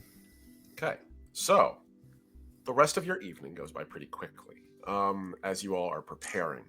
You three managed to rig up two devices, two of these cloak overchargers. I'm going to say the rules so that everyone knows them because I mentioned it to Derek, but I'm going to mention it to the whole party because all of you were there to witness its creation or to, make it. 1, this will create a bubble around Derek's character, 1 tick wide. A tick is, remember, a grid space on a battlefield. So if you're within that, you are cloaked, which means you are invisible. You will also not make sound. There will be like a slight scintillation where you are, kind of like the Halo style cloak where there's a little translucence, but it should not be very visible if you move slowly and carefully. So that's 1. 2, it will take no energy or charges from Derek's cloak to use this ability. But 3, once it's turned on, you all need to maintain the cloak. You cannot leave the cloak without breaking it. Individuals cannot leave the cloak without breaking it. And it cannot be turned off without breaking it. When it does that, your supercharger will instantly burn out and become useless. You will only have 2 of those. So be aware of that. If you make any attacks out of cloak, it will also break the cloak. You can do like minor manipulation and checks to manipulate machinery, that kind of thing. That's fine. But the second you have an attack designed to hurt somebody going through it, it will break down. That is gaming parlance for me giving you guys active cloak with no limit at the moment. Harry Potter with the lamp as Snape tries to reach out for him. Pretty much, yeah. That's what we're looking at right now. So, and yes, we do need to address the high threat level, as both Redemption VA and our friend Daedalus Kane raised the threat level, not once, but twice. So we are now at high threat level. And as the evening goes on, Calcifer does a assessment of your plan and very quickly goes from low to medium to high risk. So, as far as it can tell, it seems like this is the smartest plan, but Calcifer also is kind of a little dubious about your, the risks involved. There is a lot. The final thing I will also mention, and this is specifically for you, Paul and Louis, the thing will make you invisible, but in order to make the cloak function at all, it cannot make your mech soundproof. So you will need to do everything you can to dampen that sound, which means you will be rolling stealth rolls. The rest of the party can help, but you will need to succeed on one every turn you are in cloak, or you will be, well, an invisible fucking dump truck. Like, you can still hear that shit coming. So, okay. As the evening pans on, and slowly the night gets deeper and darker, and eventually comes to its absolute darkest point, you see a group of voyagers, or in this case, our group of little explorers, traveling in a small lift vehicle, commandeered from the settlement, with very quiet engines, settling down nearby the dig site. You're not quite on the top of the hill, but you're off the side of it where the trees are. And while you're looking up, all of you can make awareness rolls. Who here has some kind of dark sight? Me. I believe that's correct. Yes. Okay. I'm a night bird. So, everyone else, you're going to be making this roll at a -5 penalty. Oof. How do I know if I have darkness sight? Oh, it would just be part of your species abilities. It would be listed there. So I don't think you do. Okay. Awareness. It would is literally intellect, right? say, like, you can see in the dark. Yeah. Oh, okay. Intellect and your modifier. Normally, I will say that your construct actually does have infrared cameras, so I'm going to let you reduce the penalty from 5 to -3 for you, Paul. Okay. I'm going to sneeze first. So what am I rolling? An awareness roll. So this 10. would be intellect plus your awareness. Jeez. I got a 10. 10. Nice. We have a 10. We have... Okay. Yeah. I got So a bad. minus. No, that is my roll, so I just got a 2. -2. You Yeah, I don't have have one. awareness? I do. I have +3, but you told me to minus. Oh, yeah, 3. that's right. Yeah, yeah, damn. You just get a 2. Okay. I got a 2, so I'm not ready. Which that's absolutely fine. That makes sense. Not really looking where I'm going. Okay. So that's a 4 minus 2. So one of these is so for JJ, for you it would be a for you it'd be a -5, I believe, for everyone else, right? Yeah. Yeah, so it'd be -5, so you'd have a -1. So the only person who's succeeded on a positive here is Kushataka and Louis. We're gonna have to Um, hold him. Like, Whereas for We're- everyone we're- else, all you see is this hillside in the dark. And anyone who's ever been in the forest at night, far away from nature, you'll know there's dark in city, and then there's advanced darkness. Mm. And nature Yeah. in the middle of nowhere is advanced darkness. Yeah. I think that I'll say to keep us all together and keep the fucking chain going, we are literally like bound together with some kind of synth thread or something, some kind of sturdy material. Probably kind of like with Louis, since he's in his mech as the mom, and we're all kind of like the kids on the leashes. Now, I will say within the cloak, We're the you baby all chick. can see each other. That is Yeah. an important detail. But also, It's like it a is dark. sphere. Yeah, it's dark. Now, the good news is you all can see each other. It's not so dark that it's like, I mean, it's not quite trip over your ass totally dark, but it is dark enough. I where would at still like to distance you bind us can't- together so that we That can't is a smart idea. Yeah. go too far on accident, and we don't have to worry about it. So for everyone else, all you can see is just, it is very dark out. You can see the vague silhouette of the hills, but it's with the light coming from the moons, it's very dim. Technically, this planet has it has 2 moons, and neither of them are high right now. So it's just like slightly blue edge and stars above, largely interspersed by trees. Kushataka and Louis, you have like a dull overlay of green over the environment. So right now you're basically looking through like what I would describe as like Halo visor vision. Hmm. But if you've ever been playing Halo, you know that visor has sometimes where it just doesn't fucking do shit. Yeah. And this is one of those Yeah, yeah. situations where there's so many trees and there's so many intervening obstacles, it's just green noise. All you can see in the distance is a couple of lights and a glow from the top of the hill, but you can't see anything. Okay. Kushataka, you can see perfect. Acris Nocturnes are famed for their ability to see at night, and especially those of the Shadowed Canopy, your heritage, who are famed and known for hiding from people in the darkness and forests, in the canyons of your homeworld. So for you, dark, What were middle you of the doing there, forest, Derek? in a What was canyon, that? literally ninja. perfect. Yeah. Is that what? So- Okay. All right. You manage to glide a little bit above everyone before you ignite the cloak and get a sort of view from the top of a tree nearby, and you can see a little more clearly. They have built a hell of a work site in a couple of hours. They have laid a great deal of metal plating down and what appears to be a large number of generators, floodlights, and even a couple of what appear to be turrets nearby. The whole thing is clearly a flash assembled thing. You get the feeling that they literally dropped this equipment onto this hillside. The only thing you can see left of the natural environment in this area, because you used to have grass all over the top of it, and it's all been burned away either by reentry or by defoliant chemical throwers. You can actually see the bright blue crystals still glowing there. The actual accelerator that you can see, it has a series of chargers running in a ring, and the ring goes all the way down the hillside and around on the far end. Then you can see a soft blue pulsing glow going as each of the batteries cycles in turn. And every once in a while, you'll see a little pump of air come from the top of the area, illuminated by the lights below. But more importantly, you can see 2 constructs idling, sort of like watching over it, literally like on a hill over the settlement, with cannons just hanging back. And from the posture of them, it looks like they're just chatting. They're shooting. This is like either a coffee break or them just like watching over and engaging in small talk while they do. Mhm. The approach doesn't seem like it's particularly well defended, but that's because the site itself is.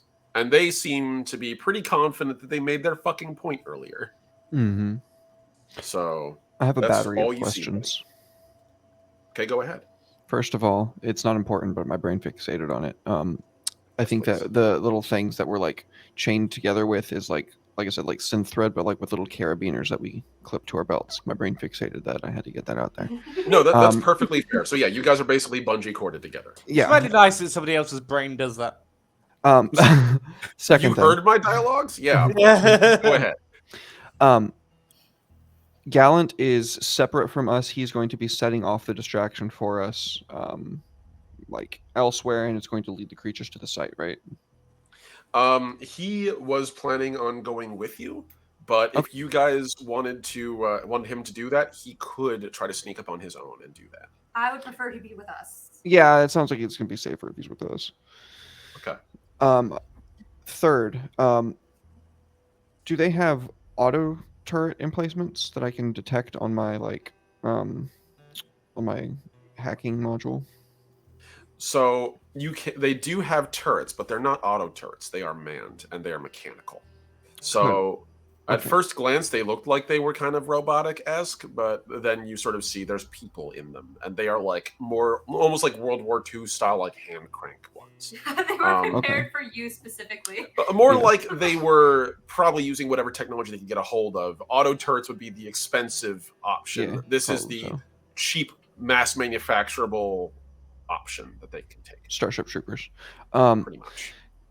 Fourth, how robust is their security infrastructure here?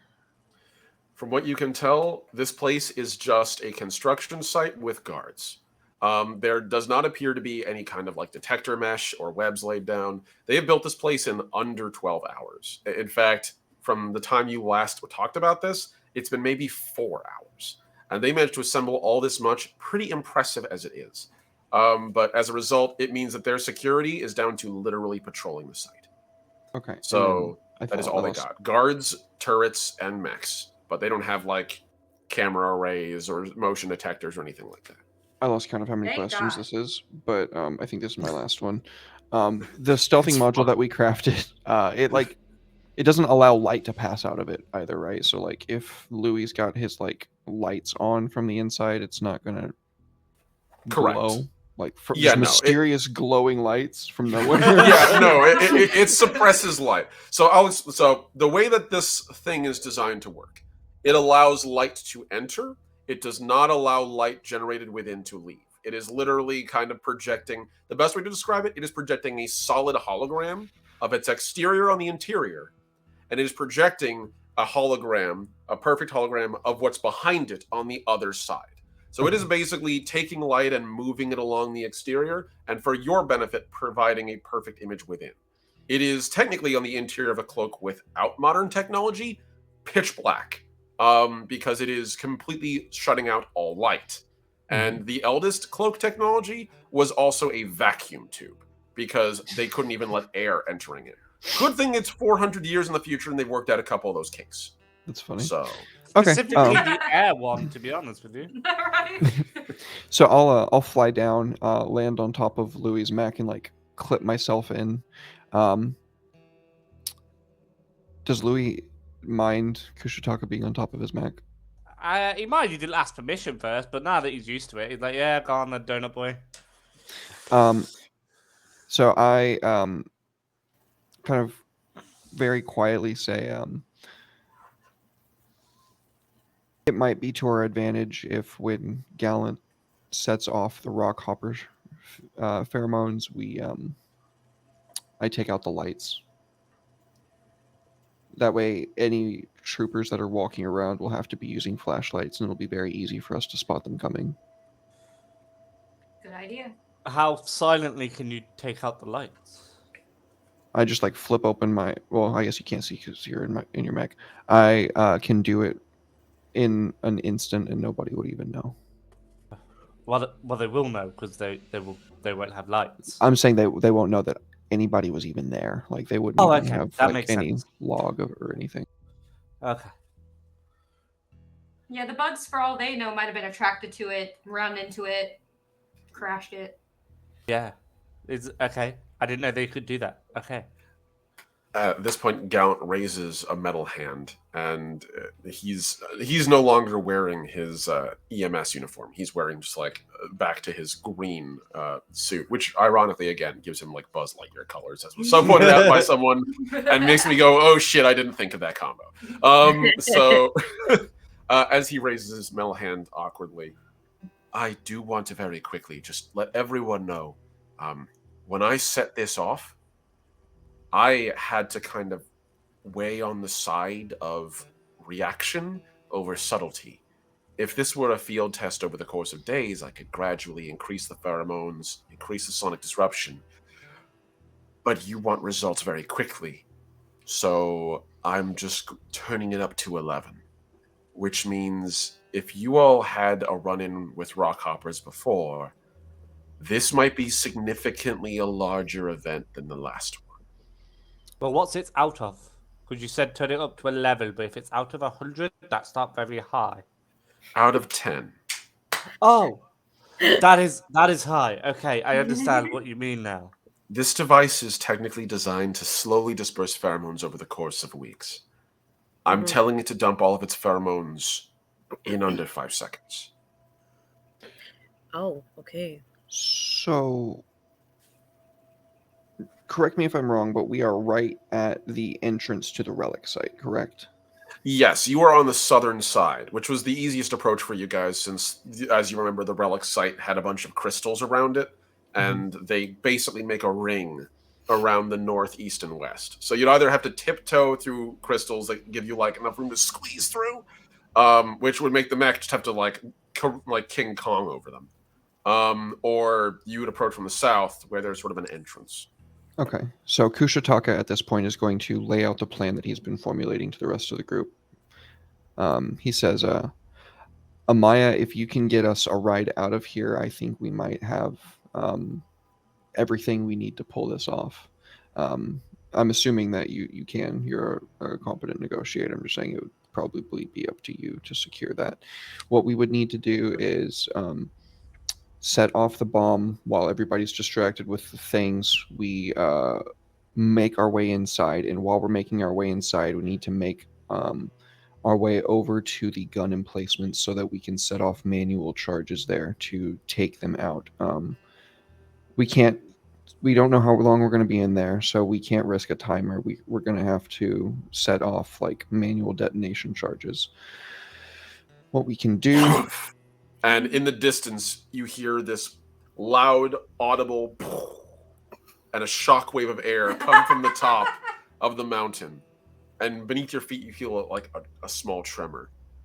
And you start hearing a hollering from the top of the mountain. I think we should start going. Yep, let's go. We'll improvise the rest. All your wrist links ping, and you see, like, as you begin moving, the little adorable glowing icon of Calcifer pop up, and he indicates seismic event detected. Fracturing detected in planetary crust. I believe they have breached the site. Thank you, Calcifer. That was very nice of you to point that out. Thank Okay. you, Casper. Wink, and he disappears with a little, like literally a wink as he turns off. We set the charges on the way in. Amaya, get us a ride out of here. We'll take out the manual charges, and I guess we're like running at this point, as I'm Yes. like say the rest of the plan, and we'll get the ride to get us out of here when they don't have their defenses to blow it out of the sky with. Yep, I've All right. already sent a message. Beep, beep, beep, beep, beep. Okay. Ride needed. South side. Are we on the south side? On the south Yes, side you were on the southern side. Okay, as ride I needed. pulled you South into the side of site. Boom. Map gotten. So, as you would all be arriving from the bottom over here, coming along where the ring is, that'd be from here or from here, and I will show you where everything else is. So, as you are approaching, it becomes abundantly clear where everything is. First off, those mechs I was talking about, if I can actually get the art to drop. Here we go. There we go. That's one. That's two. Oh god. As these things, if they would Let me zoom in a little closer so I can actually expand them. Come on, buddy. I know you're capable of getting bigger. Come on. Jesus Christ, Omni. I know. I know. It happens to everybody. God. Sound like my so- wife, Jesus. Self burn. So yes, these two are over here. You can see what appears to be a hard suit nearby, observing, as well as also when I said there's a lot of people here, I meant there is a lot of people on site, and I'm just gonna paste. So we're going to swim the channel. Pretty much. Oh god. Just go up a little bit. Get that here. Omni, I think you've accidentally put too many people on. Let's see to make sure. You're right. I have put just a couple too many. That Yeah, is see? correct. 25 individuals plus one in a hard suit, and then there's something else there as well. Parading Oh, around, no. you can see on the very top something vaguely humanoid, but you've never really seen that before. So if you guys want, you can arrive over there. I'm assuming that's where you all are coming in. Or are you coming in below? We're coming in. Top or bottom? Because this is a raised platform and these are below. They do go underneath. These are walkable underneath. Oh, then we probably want to go below, right? Yeah. Can we Yeah. come in over here? Yes, you absolutely can. Okay. Also, Omni, I don't say this to every game master, but could you make me bigger, please? You know what? It's fine. Like I said, it happens to everybody. We're going to get you a little larger. Arr, There you go. Rawr. arr. Perfect. And Gallant is there with you as well. Yeah. So, okay. Come on, Buffy, get bigger. Omni 2023. So, as you all enter this site, you can see a number of guards walking about, doing their things, patrolling. Some of them are sitting down talking, and a number of them are currently ahead. You can see underneath this overhang, past this barrel, that there's 6 personnel, all of which are sort of grabbing, they're sort of like putting down drills and getting scanning equipment, and a number of them are manning the consoles over here, talking excitedly and hurriedly. Now we're not going to do initiative yet. That will happen the second that you are detected, if you are. So I am going to say, Louis, make Yeah. a stealth roll. Stealth is based on Oh, your stealth? It Intelligence. should be. Yes, it's an intellect roll. I don't know why I asked, unless it's might, which it probably isn't. It's gonna be a D8 for me, like. That's They're fair. all just D8s. That is a 4. Okay. So let's see. So it's a 4 plus you don't have stealth. I will give Walker you training. I will give you Walker training in robotics because you are Okay. piloting a mech. So that would put Yeah. you up to a 6. 6. I will roll some dice and I will let you know if this was adequate or if you might want to re-roll that. Because I do feel like in a game with re-rolls, I should let you know if there might be a reason you might want to re-roll. So let me just roll this out. It should be on this page. Yes. Yeah, there we go. That's where it is. Okay. I just want to make sure I got all my ducks in a row. So we're going to roll this. Oh, yeah, that's not too great. So Can I turn to Gallant real quick and be like, I thought you didn't like field work. he would just say, I don't. Oh dear. Okay, so let me just see. So that's total of 6, and then oh no. Oh, that's not Okay. great. Stop So that exploding those is- dice. Okay, so hold on. So this is 9 plus 2, because his D4 exploded a lot. 9 plus 2, 11, but you're invisible. So that means that I'm trying to think. So the modifier for that is minus. Okay, so that's a minus 10. So he rolled collectively a 1. versus Good your, roll. Good roll. versus your force. Oh, thank goodness. So that's the nearby group. I'm also going to make another roll. Oh no! Oh, fuck. Okay. So you don't need to roll again. I'll tell you that again. You shouldn't need to re-roll. But as you're stepping forward and your mech is, really quiet. The good news is there's another zhoo, zhoo, zhoo, zhoo, zhoo, zhoo as the accelerator charges up again. And one of the guys nearby goes, "Hey, shut that down. We already got in." And one of them runs over and begins to and it powers down. And as that noise is happening, you kind of just like clunk, clunk, clunk, take a couple steps forward as quickly as you can. One of the guards, over here just doesn't like, man, I'm really so happy that thing's off. I swear, I have hearing damage after that thing.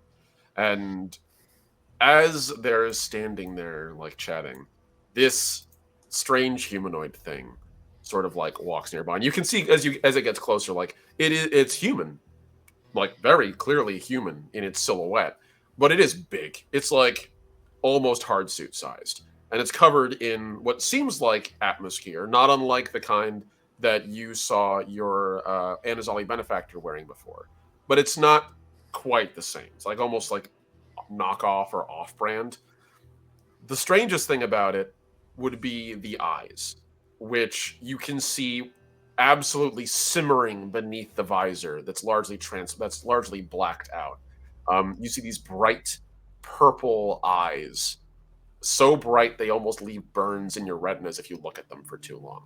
And it sort of perks up a little bit when you advance, and it looks over towards where you guys are, and it shakes its head and begins to walk away.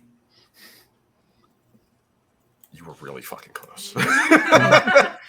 Okay. Hey, Maya, that's the alien. I don't like it. We should That's set off the prejudice. pheromones now. Quick question. Can I reflexively put up a barrier? If you use your rig, Okay, so it we're will just cause okay. it'll cause the cloak to go down. Yep, never mind. Okay.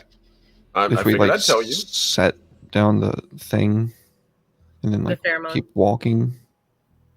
Okay. We can't make anything leave this dome of visibility, can we? You said that will turn it off. We don't want that. Correct. Yeah. If you leave the bubble, if you attack from the bubble, But we're not attacking It from the turns it bubble. If we Yes. leave a little thingy here and we keep walking, will that that trigger will the be bubble? fine. Okay, cool. Yeah, that'll be fine. That shouldn't disrupt it in any meaningful way. We set a timer So- for it. Or I asked Yeah. Gallant to set a timer for it. How He far does. did we walk? I leave that in your capable hands, folks. Whoever wants to lead on this, feel free to ping it. Okay, and I will save that. We're a movement 10. I'm gonna stay towards this cliff Each- edge, or recommend that I stay towards this cliff edge, just mysterious hope that the cliff hides Yep. me from all the people at the top. That, if you wanted to take a closer look at it, is what it is you're spotting walking around. Mhm. So, Gallant would keep pace with you, and as he turns towards Kushtak and you say, we should put the thing down, he says, "All right, I'll set it down right here, right now." And Skag, they are at high. There's no higher setting. They are at max threat level. So he Skag, how about just no? Just that's the question. We're all every one of us.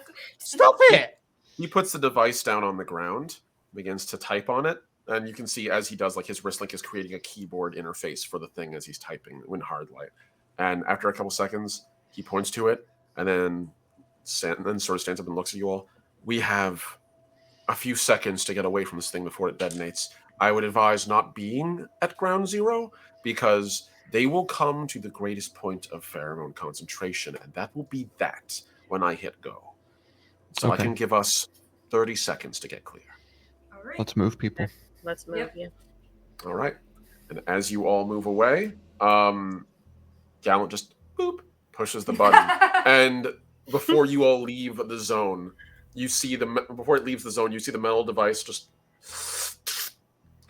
as the metal rod in it sticks into the ground, and as it leaves the bubble, the only thing you hear is just a little soft beep, as it primes itself. And yeah, you all move forward. Gallant is with you. He did not break bubble. Okay, good. So He just gets left behind. Like, oops. Shall we go this way? So the beacon is right here. I will continue to ping it as you all move. Okay. Make me another stealth roll, Paul. 1 second. There. You're good.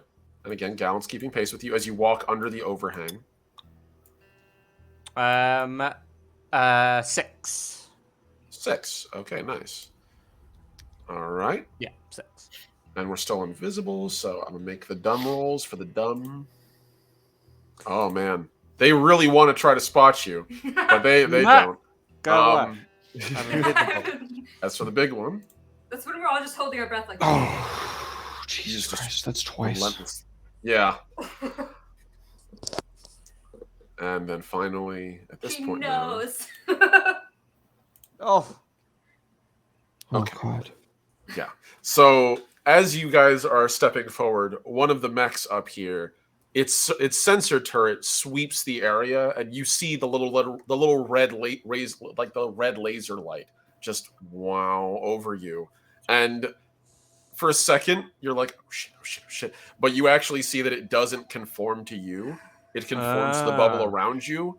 And then you can see beneath your feet it going through where your shadow should be. And right behind you like you weren't there. Nice. Yeah, no. And for a second you see the mech just sort of like looking like left to right, and the mech next to it saddles up to it. And over an open comm you can hear, "What's up, brother?" Nothing. I just sensor ghost. Don't worry about it. These crystals are playing havoc. Yeah, I know. Big sneaky. It's great. You're doing a great job. I know. So this thing sort of wanders over here, and as it walks past, a couple of the guards just were like, "It fucking creeps me out, man." And all you hear is this low coming from beneath the helmet as it's walking. All right, guys, I'm going to give you one more round of movement if you'd like before this bomb goes off. My biggest question is this area. Oh no, I'm still drawing shit. Sorry, 1 second. Just delete that. This area, is it raised off the ground at all, or is that flat to the ground? No, it's flat to the ground. Oh, The okay. metal plates have literally been inset into it. If they Okay. were like raised up, they're like placed down with like maybe a millimeter or two, like an inch of That's fine. clearance. But yeah, But 'cause the my concern was constant- getting between it and the crystal, so that's fine. Yeah, the constant shock waves of the of this thing going off have actually partially buried it under dirt and dust. So there's not even like an incline to go over. I'm going to turn the mech sideways and sort of go like sideways through that little bit, like a crab Just like- almost. Just the like tiptoe. Yeah, like that Okay. part in video games where you have to go between two boxes of crates to allow Oh, the rest yeah. of the game to load. Mhm. Is that? The Resident Evil crawl through space Yeah. that's designed to give you anxiety. Yeah, okay. All right. Make me one last stealth roll, Paul. I don't wanna. Okay, 6, 8. Oh, Oh, 8 that exploded. Keep going. Pog. Let's There find you God. go. 14. That's a 14. Yeah, that's solid. Okay, those guys don't notice you. That guy doesn't notice you. And that guy does not notice you. Good So- shit. Far away. As you're sort of like walking around this place, Kushitaka, you can actually sort of see the cloaking field that you're using actually like seems to intensify a little bit. And you realize it's because it's intersecting with the crystals, and they're already giving off some kind of strange sort of background radiation. And the cloaking field's just kind of amplifying it. Mhm. Which normally that'd be like a, oh shit, that's a stronger signal kind of thing. But they're giant, like, sensor distorting crystals. It's kind of playing to your advantage.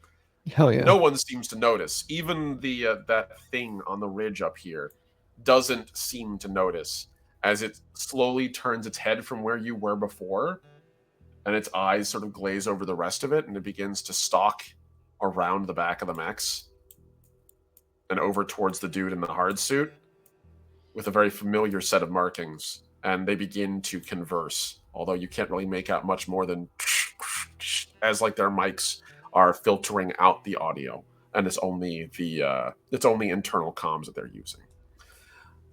At this point, there's a loud thud, and everyone in the settlement just kind of like, for a second, looks around. You guys actually feel it too through your feet. It's nowhere near as powerful as the big cracker that they built here. A number of the troops look around each other, and one of the folks over the sensors, I thought I said we were supposed to turn that thing off. We did, sir. It's disabled. Then what the hell was that? We already know breaching charges don't work on this. Practically pure carbon. I'm surprised that it's even worked with this. No, sir. It's something else. You need something else. That was not a breaching charge, sir. I've worked EOD for 10 years. I can tell you very safely that was not a breaching charge. Well, go find out what the fuck it was. All right, fine. And this dude begins walking away. And he walks pretty close to you guys, but doesn't seem to notice you at all. And as he walks closer, there's a soft, rumble beneath your feet. He gets over here and looks down, gets apparently double wide for some reason. I put a lot of weight on during this walk, I won't lie. I don't know what's been happening. As he gets over here, he looks down. Hey guys, do we have any sensor spikes over here? Not that I'm aware of, no. I think we dropped one. And he bends over, and as he does, there's this earth-shattering rumble and crack sound. And he just disappears into a chasm that opens in the ground with an ah! And Oh no! out of the ground, you hear a series of high-pitched shrieks as rockhoppers begin to flood the surface. Can they Just smell us? pouring out of the ground. That's a great question. No one's asked that. As these things begin to just pile out, screaming and shrieking. And I think at this point, we can go into... I feel like this is good music for it. There we are. As these things begin to come pouring out at a surprising speed, more and more of them. And in the distance, you hear something more than the loud, shrieking and high-pitched sounds as workers begin to come out. And even little buzzing sounds as smaller ones with wings begin to emerge from the ground, flittering about like dragonflies. One flittering over here and making a soft shriek sound as it does. And in the distance, you hear a very deep sound echoing through the ground. And everyone slowly turns as one of the guards looks up and sees this thing. And, it's almost kind of cute, isn't it? Dude, don't touch it. Obviously. No, fuck no. And he just levels his pistol at the thing. And the thing looks at him, screams, and hisses at it as it launches at him and clamps onto his arm. And combat begins. As the chaos begins to sprawl through the camp, people start shrieking, "Rockhoppers!" And everyone begins to run. All these dudes run over here to barrels and begin fishing out rifles. The two mechs begin to stride over here, and you can hear their weapons loudly cocking as they begin to aim their cannons down at the hole that's appeared in the ground over here. Other troops come absolutely racing towards this area. And you see the hard suit and this dude start walking closer, but at a more leisurely pace. What are you all doing as all this chaos is unfolding? I will give you 1 round of uninterrupted motion. I mean, can I grab a rifle? If you want to. We're right there. I just but couldn't tell. You could if you wanted to try to search for a rifle. You are, however, already wielding a rig, as I recall, right? I think you also have a pistol. Okay, just the rig. Your call if you want to. Yeah, the spanner wrench. Okay, yeah. If you want to try to grab a rifle, you can certainly try. Make me an awareness roll quick. All right. So, from what you can tell, the two guys over here are muttering something about secure the relic, and you can see that this whole area right here is actually sort of partially lifted up, and the metal paneling underneath is now like wide enough where honestly even your construct can get through Louis. If you sort of like get lateral and crawl through it. It's clearly made so that the whole thing pulls away and they can lower construction equipment into it. Hmm. That was 11. An 11? Oh yeah, no. You find a standard slug rifle. Actually, this one's a boarding rifle. Yeah, this one's a boarding rifle. The stats on that thing: 3d8 damage, a pen of nothing, semi-automatic fire, 10, 20, 40. You can take a look at this one here. So it's that top row. You can write those stats down. So, what do you all do besides the shuffling around? Which I'm going to assume Becky does that super fast, and it Yeah. takes like a second. So, Literally just. all right.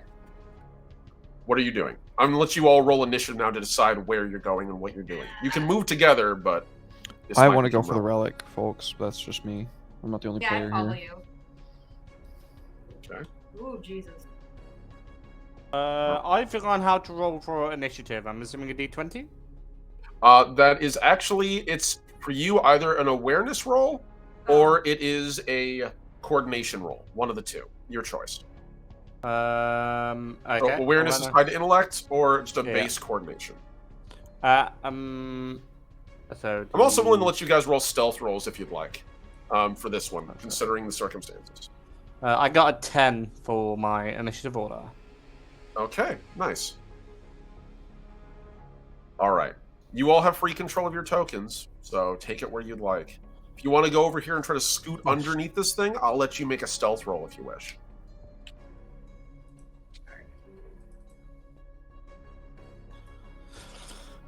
Okay. Oh, shit. Okay. Oh, wait. Fucking is it hell. intellect? A 5. Okay, that's fair.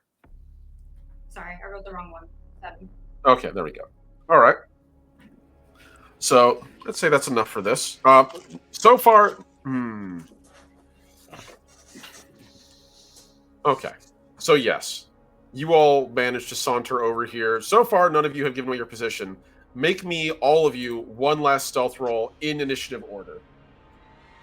So we're going to go from the person who rolled highest, which I believe that'd be Louis. You're going to make me a stealth roll. Remember, you're using the processor roll on your mech for this. Okay, yep. Mac. Processor D8 plus 1. And that would be in addition to... Okay. Oh, do I roll D8 and a D5? D6? You do. You do roll a d6. You're a player character. It is an Okay. attribute for you. So yes, Okay. that's good. What's your stealth roll normally? A D8. Okay, cool. So that's perfect. So if that's the case, then yes, you are... With all the ensuing chaos, you make a blitz for this thing, and you're able to sort of slide down and slide under this raised platform. Make a roll for Gallant here. Everyone else, make me... So the next person would be Bond. Make me a stealth roll.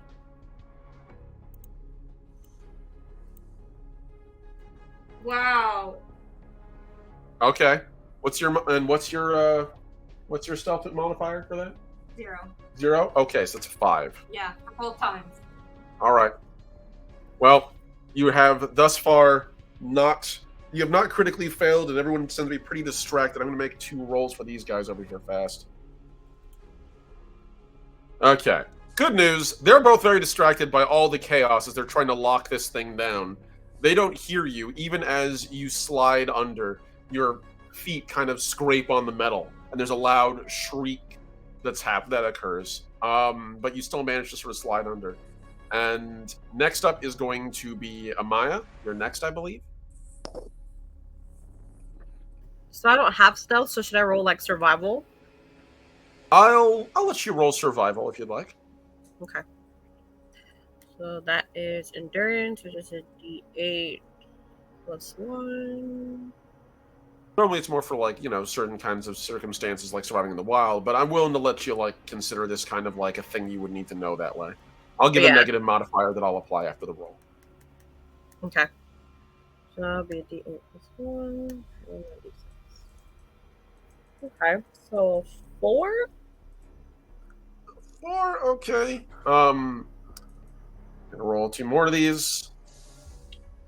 Okay. So, and the other one rolls a critical one. So as you slide under, like you go to sort of like actually do like a little bit of like a Titanfall style slide, and as you do, your gelatinous belly just kind of like your body just sort of like grabs the paneling, and you don't slide so much as you roll into it, like literally, and it's the sound That's of adorable. rolling like one of those squishy like kids toys down a hall. Like it's a as you like roll into and plop into the hole, and one of the guards over here just goes, "The fuck was that?" and turns around to look, and the other one's like, "Hey, focus on your fucking screen. We got to get this done." Fine, and they turn around. If it weren't for that dude rolling a nat 1. All right, Derek, you're the second to last one. There you go. There we are. That's solid. Yeah, no, that's good. Versus. Yeah, they paid attention. They're both monotasked on fixing this thing. And then finally, Gallant. Actually pretty good at this. You realize Gallant's actually pretty good at the ground. He's used to not being noticed, and then you realize like he actually probably likes it that way, and he practices being avoided. And yet you're losing our hug game. Well, that is what it is. So he just like slides under it and just elegantly turns around and drops without making much noise. You all manage to get under there, and the guys on top go, "Ah, got it! Aperture secure!" And the whole thing clink, clink, clink, clink, clink, clink, slam and covers you guys, plunging you into pitch darkness. And that lasts for a couple seconds as in the distance you hear a loud scream. And the last thing we're going to show on the surface as that clacking finally reaches the top is the loud undulating roar as a rockhopper Olinar bursts its way from the ground. A large mech-sized thing screams, wrenches itself free of the ground, and spits acid enough to dissolve one of the turrets on one of the mechs. Oh. We're gonna flip to the next step. So, this next part, I'm going to just very quickly drop you all down.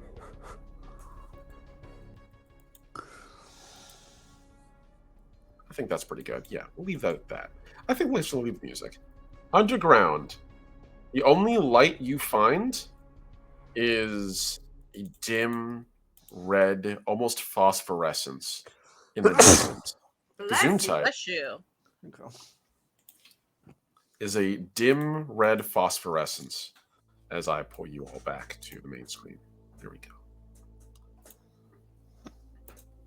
There's no other light under here. It's underground, so, you know, is what it is. But you can hear Gallant just sort of like, "Everyone all right?" And the only thing that's really illuminating in here, besides that dim red light and the diodes from your different equipment pieces, is the purple light coming out of Gallant's internal structure.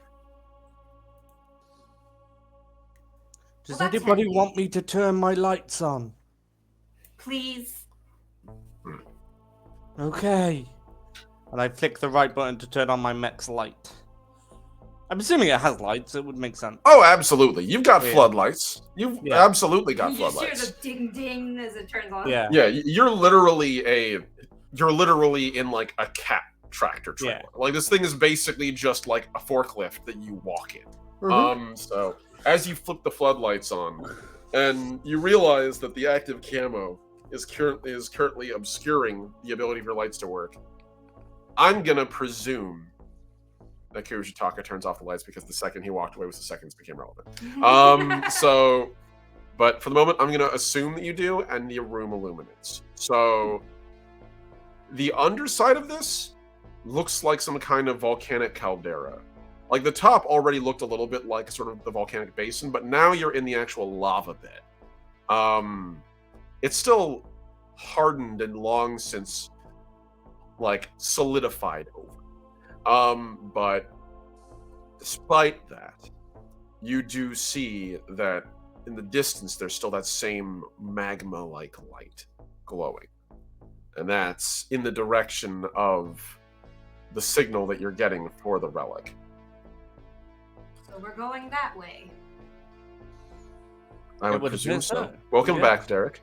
By the way, I wanted to ask. Sorry. No, it's okay, buddy. You're good. Did you want to flip the floodlight? Did you want to let them flip the floodlights on to see the environment? Because that would require disabling the cloak. You are underground, and there's no one around you. You talking about for us or for the enemy? Because I was going to turn off the lights that that the enemy were going to use. No, for you underground. Like Okay. you don't know what's going on up top. You hear a lot of fucking rumbling. I mean, and I'd said earlier that I wanted to turn off the lights up there to make it harder on the.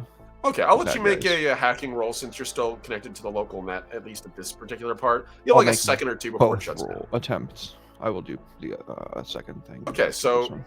if that's the case, then you'd be disabling the cloak in order to let Louis use his lamps under here, because the cloak prevents light from getting out.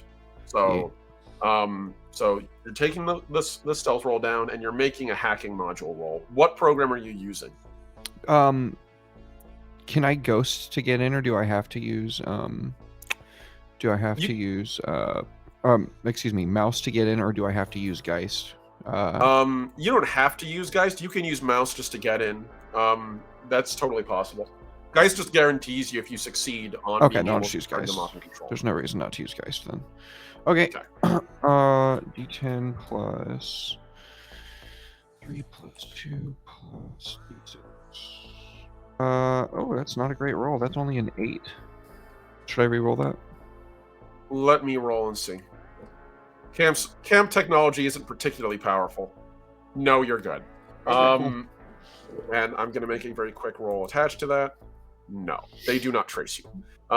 So as you reach out, you can access the networks they have through their little local prism. And as you dodge through the network, you manage to very quickly find the local utilities and just gently deactivate a couple of key generators. And up top, you all hear, "Where'd the fucking lights go?" And then a loud shriek as something screams, and the sound of rending Skill issue. metal. Yeah. And then I turn on the lights down here. So that would be you don't need to make a roll for the lights down here. That's just disabling your cloak so that Paul's like floodlights on his mech can be used. Oh, okay, cool. Because otherwise, it's confined to the little bubble you're in, and it's it's like having a lantern that doesn't. It's really bright in this little bubble, guys. Can we? Like, the- Okay. Yeah. I deactivate the overcharge. Okay. You hear a click as the overcharge deactivates and just falls out of your cloaking module and hits the ground, and it just sort of disintegrates, quickly flash rusting after the sheer amount of electricity going through it makes everything ionized, and even the air becomes corrosive to it, and it just rusts away into almost nothing. I'm sure that tastes great in the air. Yeah, no, it smells like someone's been gargling either pennies or blood in here while that happens, but then it just very quickly like wafts away. Delicious. Somebody was soldering using blood as a medium. Yeah.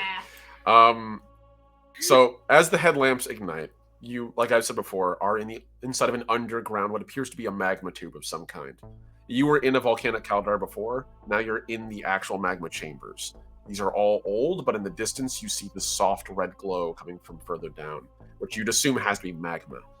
And as you see the signal coming from down there, where the relic would be located, where it's clearly approachable. So, and as I recall, Bon, you said, are we going in that direction? Mm-hmm. We can pick up the conversation there. Okay. Yeah. Good direction that way. Okay. Is there more than one direction we could go? Like, what sort of shape of a room are we in? It's literally a tunnel. And from what you've seen, the place where they breached through, the ceiling of this tunnel, if you look up, at first it just looks like black stone, but as your flood lamps hit it, it begins to iridesce and reflect light all over the room like a prism. And you hear Calcifer next to you just sort of like, Calcifer's little thing ping. Crystalline formation detected. Attempting to assess hardness scale, to which you would hear, Gallon say, actually, I think I can handle this one. Let me try something. And he reaches his hand out, and as he does, this soft, glowing purple-green mist arises out of his hand, and a small chunk, like a cube of the rock, falls out of the ceiling and into his hand and begins to dissolve in this blue fire as he uses his chemistry rig to assess his chemical components. Wow. Well, I've never seen carbon nanotubes naturally form, but here we are. This is diamond, but it's almost like it's been woven through, reinforced. It's strange. It's clearly just mineral, but I'd swear this was armor. And he just puts it on, he just like lets it fall out of his hand, it falls to the ground as sand. And you see it has this little shimmery, very pretty kind of look. Well, that's diamond. This whole thing, the ceiling of it is diamond. Black diamond? The refraction's odd, but the chemistry is right. Is this really what they were down here for? I doubt that highly. Pick up a piece, look at it. It seems to be, on the closer inspection, he's right, it's some kind of gemstone. But it's hard as all fuck. Like, you can take it and like rack it against the floor beneath you, and it splits the stone and doesn't the slightest bit scratch. It looks almost like obsidian, but there's a translucence. There's like a translucent nature to it. It's like a smoky diamond almost. So that'll pay for our that'll pay for our planets. I'm gonna Would you like to take a keep sample? this piece. Say that again, JJ? Yeah, I was gonna the same thing Kushitaka did. I was like, would you like to take a sample? And you're just gonna see like a little in my gelatinous mass. You're just gonna see a little test tube from earlier when I ate my little snack or whatever just pop out. I'm just gonna put some in there and give it to Gallon and be like, here, take this. You can study it. Thank you. I appreciate that. And it's like a small sliver of it, and he just sort of holds it up and looks through it and slides it into one of his pouches. Does my comm unit have a Geiger counter?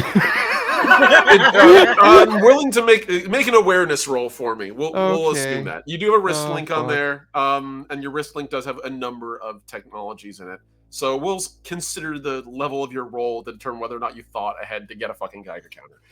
That's high enough, I'd say. That's fair. Yeah, you have like a simple Geiger counter on it. It's nothing extreme, but you work in space, and it's useful to detect radiation links and stuff. So How bad is it? actually, Space. 0 radiation, like none under here. The Geiger counter is dead quiet. Even normally, there'd None be, like, is some- strange. Yeah, none is It's even stranger weird as than- fuck. The only radiation in this room is, as far as your Geiger counter is telling you, the potassium in your body's breaking down. That's about it. Well, we're not melting, so that's a good sign. Yeah, no. Honestly, this room has less radioactivity than a fucking banana. Like that's how quiet it is. But as you hold your wrist link up and around, you can see that it does start detecting a very like distinct pulse of Hawking radiation down ahead of you. Again, the lava tube you're in is kind of like a tunnel, but it's only from where you are sloping down. And from what you can tell, it's not enough to like pose any real serious bodily harm. It's still well under your acceptable levels of radiation exposure. But it is Hawking radiation. That's very weird. Normally confined to things like black holes or stellar events, not a planetary.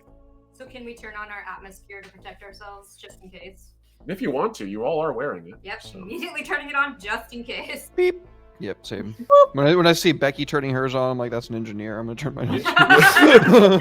Me too. Boop. As Why- you do, Do I need sort to of turn just- mine on in my mech suit? your mech is already a self-contained environment. If you Yeah. want to, you could put the thing on, but you know, it I'm would be going like to. wearing. It'd be kind of like double stacking rubber gloves, right? Like, you know. I'm okay with that. That sounds like a good thing against black hole radiation. I think. All right. So as each of you reach up to sort of like click at your collars, as you depress on them, you hear it as the suit manufactures the helmet for you from the internal hoppers on it. as it goes up the back of your necks and along the fronts, and then there's a as it makes a little like jawbone around your helmet, and then a translucent polymer emerges and slides over your helms, each custom molded to your heads. So you are officially now on internal air. You have literally a day's worth of oxygen in this thing. So, and it is protecting you at least mildly from radiation. So, At least Here we mildly. go. I Well- say the mech goes first, right? Sorry, say again? I say the mech like leads the way, right? The mech Yeah. with the big Yeah, guns and that's stuff. Me? That's me? Okay, right. Yes, okay.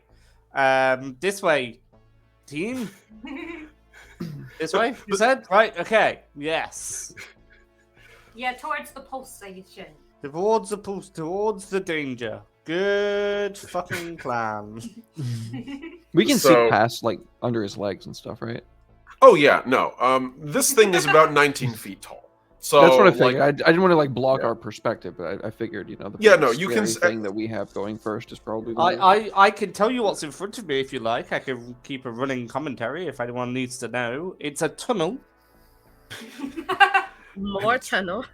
I'll be watching Pretty through much. his I'll be watching through More rock, different coloured rock. Oh, So you'll be watching through his. screens. And Okay. like assuming he's okay with it, I'll be sitting on his back, just keeping an eye on behind us, like watching him so I can Everybody see else can forward and piggyback rides, backwards at mate. the same This is what I'm time. all for. Yeah, there's actually a Nice. number of handles on your mech designed specifically for you to clamber onto, but largely for getting in. But like, it's like hanging onto the side of a streetcar. So like, you could easily if you wanted. You can walk adjusting. Oh yeah, you know, put your feet up, take your time. Don't walk. No, I'll carry you. Yeah. I'm keeping So- Overwatch. All right.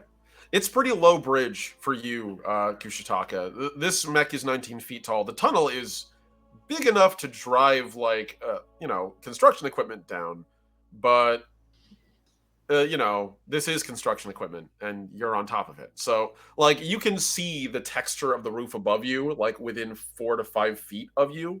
Actually, I'd say like within 3 feet of you. And every time there's a step, it comes to within 2 feet of you, and then it goes back to 3 and 2 feet of you.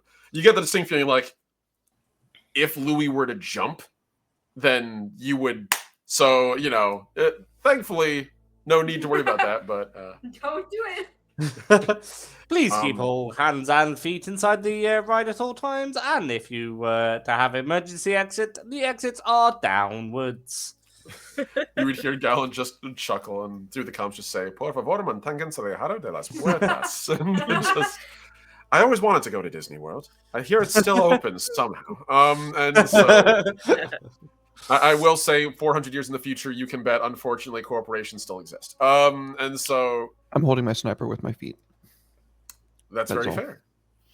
fair. No, you absolutely are. You're basically Grievous out, like positioned so that you have this thing like in front of you as you're bracing on the back of this mech. It's almost like you're an extra turret. And I'm readying Um, the gun that I got. Okay, you have the slug rifle out? Yeah. So the rifle that you're using is interesting.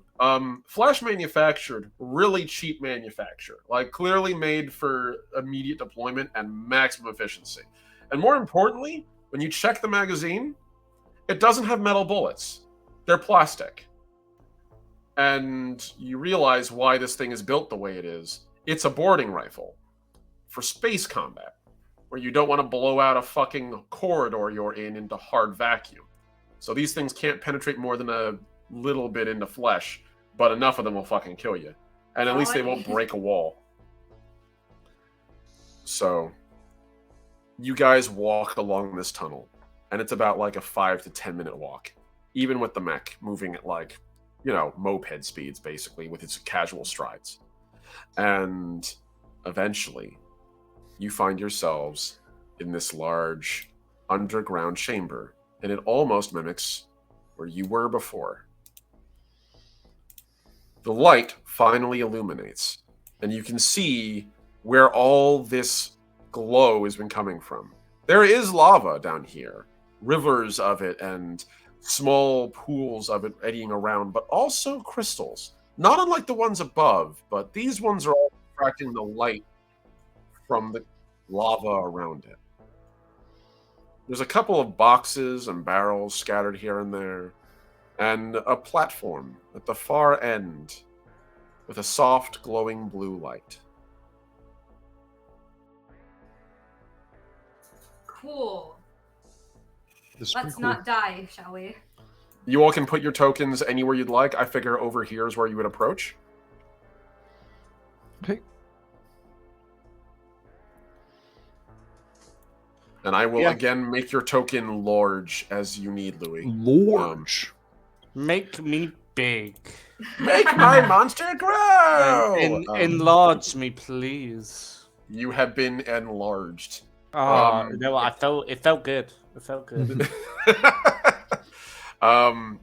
So I'm gonna reach. I over hope here. it was as good for you as it was for me. I I don't want to be the only one getting anything out of this. Okay, you need to enjoy it too. It was a 10 out of 10 for me, buddy. Thank you. So That's going as on my you CV. Oh yeah. that's a clip. As Gallant and you guys enter this chamber, Gallant sort of looks around. Well, I think we found where those crystal growths came from.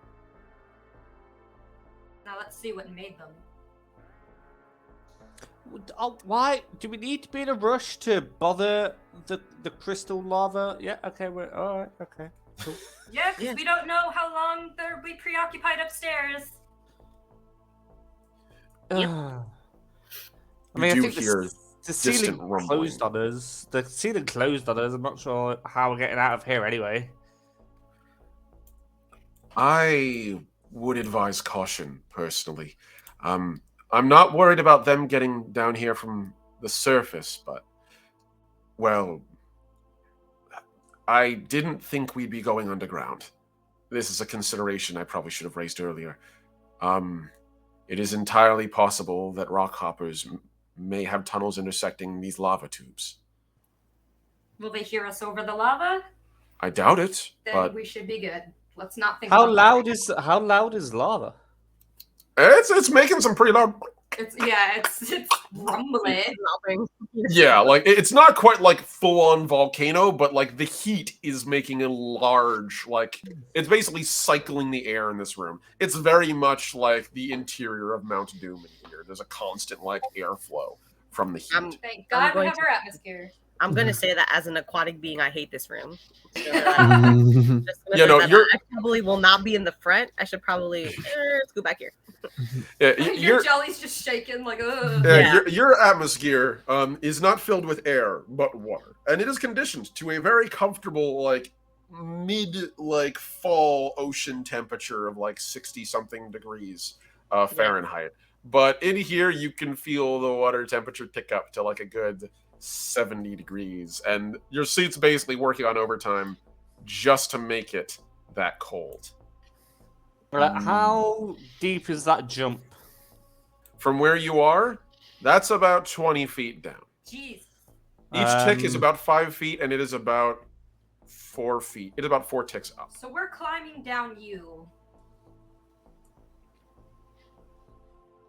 Yeah, you are. Yeah. I'm going to sit down and dangle my mech's feet over the edge and then just shuffle myself off. So, an entertaining thing about your mech, I mentioned it before, but it's fun to remind you. The extendo arms? No, but that's funny. It's the fact that Do I have extended arms? constructs. You do not. Oh. Constructs are capable of surviving atmospheric drop. Oh, They do not take yeah, fall I didn't know damage. that, yes. They can arrest their momentum. So you could leap off and Iron Giant everyone else down if you wanted to try. I'm absolutely not going to do that. I'm going to sit I'll just down, fly dangle things. my legs off, and then shuffle my butt. I will then hold my hand up, because you said I'm what, 16 feet? You're 19 feet tall. 19 yeah. feet, and this is 20 feet high, so I could just jump on my fucking head, basically. Like, Pretty much, yeah. Yeah. Absolutely. So you can I'll- just move right off to where you are down here if yeah, you like. I will be the ladder that everyone like steps all over me. I hope you wipe your feet. No, I'm don't gonna do make that. you make a roll though for me very quickly. Oh. You don't don't need take any. to. Don't worry about it. Yeah, you don't. You don't have to make a. You don't make a roll for taking damage, but as I make this roll here, or as I ask you to make this roll, make me a handling roll. I would like to not be attached to the mech when he jumps down on potentially. So far, no one has said they're Breaking gonna ground. ride this thing down. Yeah, we're I can all fly, really- so I will do that. What is handling? Is that coordination? Yes, that is equivalent to coordination. It'll be one of the attributes of your mech, so it'd be a D6. Oh. Yes. it So is. it's D6 plus, if you want to, you can make me. Do you have piloting by any chance? Because you can add piloting. I do have piloting, yeah. Okay, so you could add piloting, and you can also add me your. You can also add your robotics and your construct training to it as well. That's fine. So that is 7 altogether. 7 altogether. And now I need to look at this very quickly. Okay. Kushitaka just being cool, like, nah. Yeah, see what he's about to do. I just like fly over to the side. And I'm not going to be on top of that. I feel like I would be standing at the edge, really debating about whether or not I want to get closer to the hotness. I will say that I will, and as I do, you can just see my gelatinous mass in certain places get a little bit darker. Mm. Just Like when you're outside and you get like really sweaty, and so then you get a little red in certain areas. Mhm. That's the equivalent of what happens. So, as you push off and land on the ground, there's a crunch beneath you as the shale layers below compact under the weight of your machine. And you see little cracks form in the ground and lava sort of spurt up a little bit and then stop. And you hear the crack, crack, crack, crack, crack go Get down, back up, get back up, the get back up. go through the tube, and then nothing. Guys, the ground squirted at me. I don't like it. Maybe you should hang back. I'm fine here. I'm just not gonna move. You guys need to way back up. You're not gonna get back up if I'm not here. Mhm. I'll just stay and just make sure there's no more squirting going on. Okay. How long is Louis' arm? His mech arm? I'm gonna go by the same parlance as humans, approximately. So for this thing, yeah, it's about actually it's a little bit more. It's about 2/3 of its height. So this thing has a reach of give or take about like 15 to 13 feet. Okay. Easy. So That's yeah, a we're long fuck off arm. That was a very I mean, good yeah, no, you're in basically like a crane. Like Yeah. you're driving a humanoid crane. I need to remember that next time I'm punching something.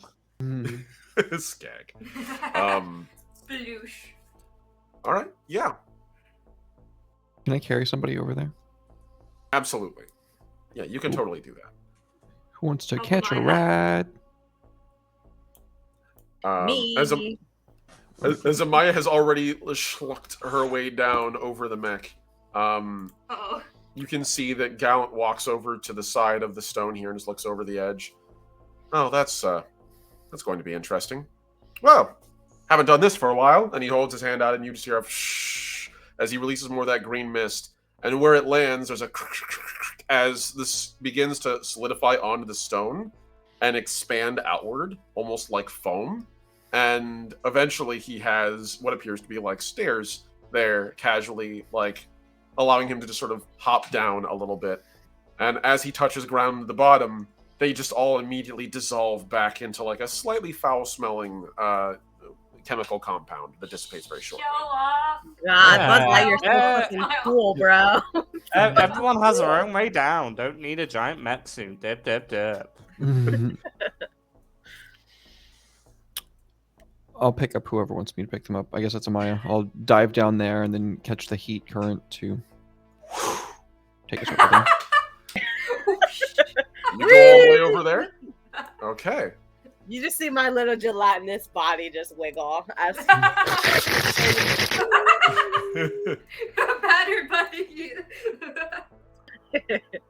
I am the cutest companion. Yes, True. you are. So, It's really funny. Like my character is so serious, yet so cute. as you touch down over there, Oh.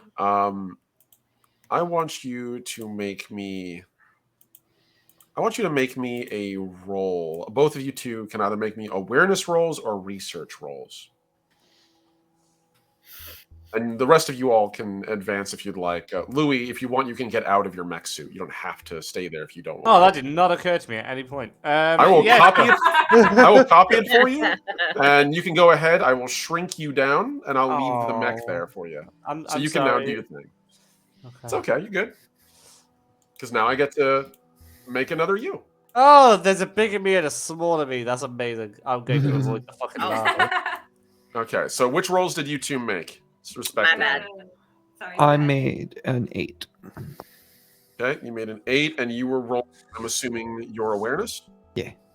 Okay, and JJ, what were you rolling? And I see that was a 6, which explodes. You can keep rolling more 6s. Well, that was an accidental thing. Oh, I didn't okay. realize that I did it the first time. So it's a 2. But my first one was 7. Okay, so that's all right. So Awareness. 7 and 8. Okay, so as you two look up, you see a soft, pale light coming from the top of this platform. And once you land and you get a closer look at the boxes and barrels around, and even you over there, Louis and Becky, you can kind of see as you get closer that these barrels are not manufactured to any level of union standard. In fact, as far as you can tell, they seem utterly seamless. They are perfect cylinders and perfect squares. There's no seals, there's no rivets. They are... Anazali? Even the Anazali don't make things like this anymore. But you have to assume possibly Anazali level tech. They literally thought it was easier to make a perfect case around something than just put a hinge on it. It's that trivial to disassemble matter to them. And so as you get closer and you land on this little platform down there, you see that even though from a distance it looks relatively like normal, when you get closer you realize it is one solid piece. There are no parts assembled to make it. It has been literally assembled inch by inch this way. Even the tiles that make up its grid are just raised matter. And that soft green light from the end is a slightly raised plinth. And it flickers a very weak little yellow pulse from where you are. What do you guys see? There's a light! Very old. There's a lot of light. We're in lava. Move up closer to it. Get a look I'm at coming it. over. I'm coming over. I'm going to jump over this little lava pit. Gallant would see you doing that, Louis. Just look over at Becky and be like, and just run after you guys. I guess she'd be the last, very hesitant, but jump over. Okay. Kushataka is like enthralled by this light. He wants to like it's like doing that bird thing that birds do. that, So His eyes are going really wide and focusing. So as you each get closer, the light briefly shines as one of you arrives. It goes from yellow to like a soft green as you approach Kushataka, and there's a little red flicker, and then it dims again.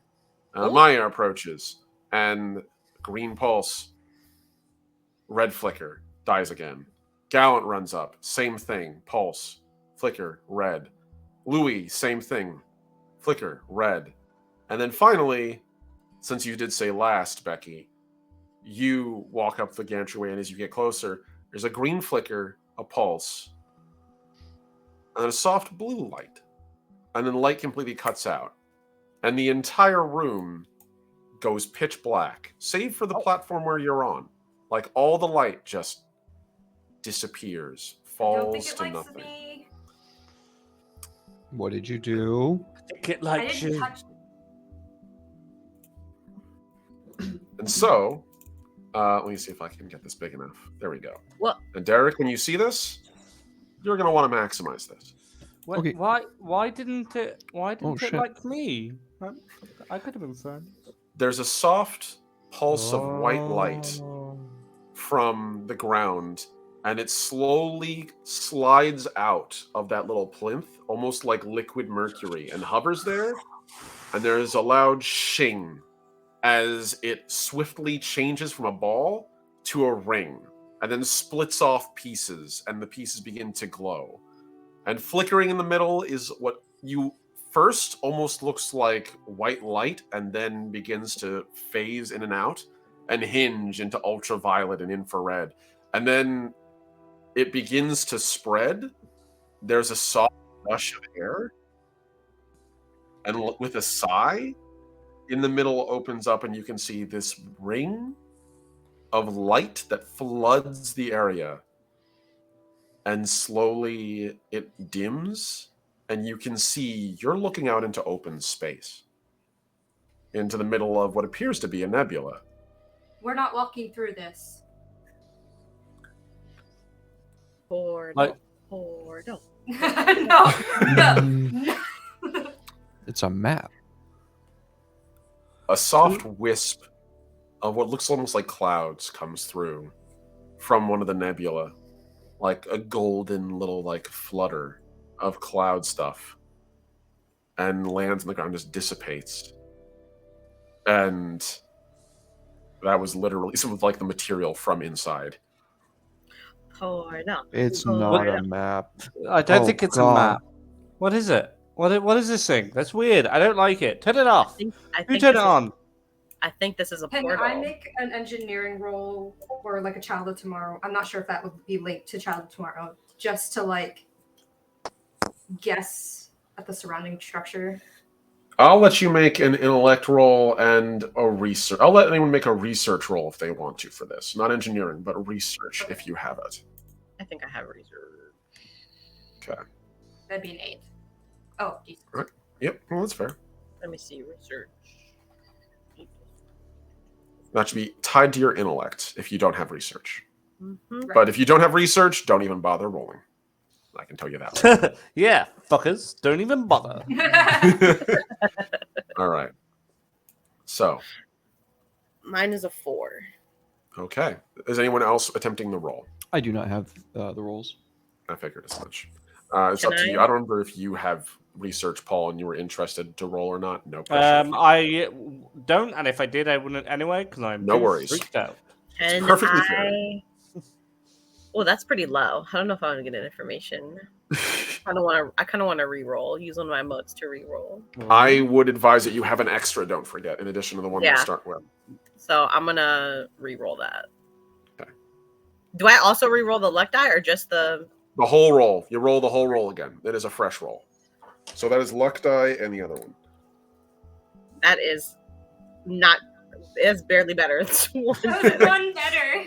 All right. So Five. as you look at this thing, one, it is clearly old Anazali. Like, this is Anazali Imperial technology, possibly even predating it. It is ancient, the sort of thing that they can't manufacture anymore. And as you stare into this thing, you realize it might be a gate of some kind, but that sort of flies in the face of the way even Anazali technology works to a degree for that kind of thing. The Anazali spacefold too. Even in their prehistory, they've spacefolded. And that just makes 2 points the same point for an infinitesimally small fraction of time, and then transposes something from point A to point B. This is a permanent tunnel from point A to point B. The amount of energy necessary to do this, we're talking like it would be a galaxy's worth of power to maintain something like this. And you see no source of power anywhere nearby. And then slowly from the edges, as you look a little closer, and this is you, Becky, Yeah, she's nervous. She's shaking. you can see from the interior, there's almost like little white filaments. And occasionally, as matter floats by, a filament will reach out and gently snag one of the little pieces of like cloud stuff. And another one will reach out and snag another piece of cloud stuff. There'll be a small splash of light and a new, different color will emerge. And all around the ring of this, it's doing this. And it hits you. This, both of you two, really, I think you've rolled decent enough to figure this out. This is some kind of manufacturing forge. What you're looking at in front of you, that's not a portal by design. That's an intake valve for material. It's just pulling matter out of space to make things. Which tells you that this is a stellar forge. So where's the control panel? That's the thing. The Anazali didn't have traditional control panels. Oftentimes they'd be either synced up to bigger technology or their own personal equipment. But oftentimes things like this had a steward, some kind of AI that was designed to manipulate it and embody it. A bio break, 3 hours. That sounds good to me. We can take a bio break right now as you stand bathed in right. the light of this thing. Don't go anywhere, folks. We'll be right back with more Legacy.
welcome back. Thank you very much for waiting. I surely do appreciate it. Omni, what's happening?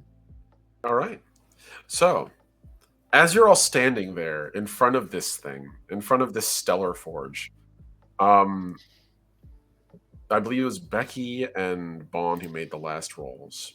And let me just take a look and see. So, what was it that you had rolled? Becky and Bond.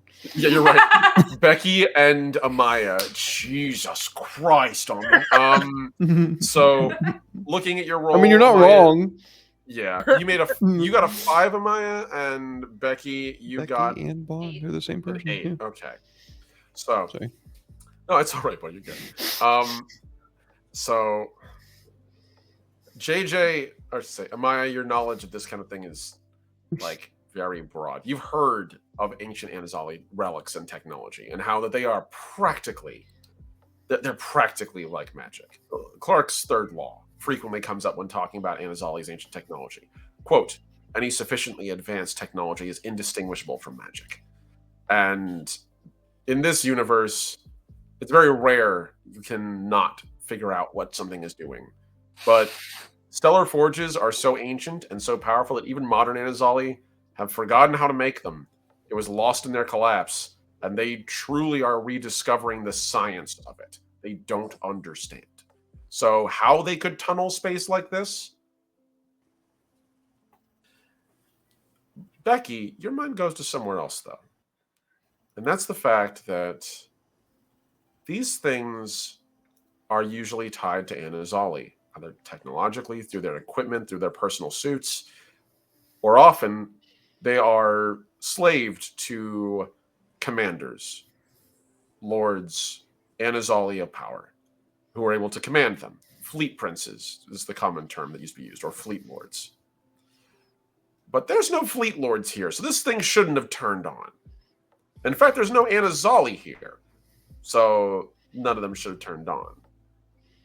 But also, you know that when it approached, or when you approached it, it somehow seemed to acknowledge you. I would turn to Gallant and be like, what's the Anazali word for activate? Gallant pauses and thinks about it for a second. Oh, I was terrible with language. I'm not going to lie. And, you know, for a second, you pause there. And in front of you, you hear a little fizzling sound. And after a few seconds of electricity just arcing in front of you and spreading wider, this thing made of light slowly materializes. And it is a vaguely humanoid shape.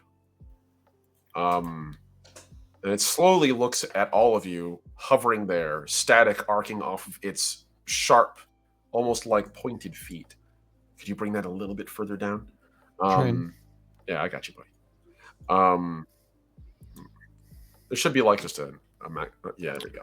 I'm just gonna have to mess with the zoom. Don't worry about it. Yep. Okay.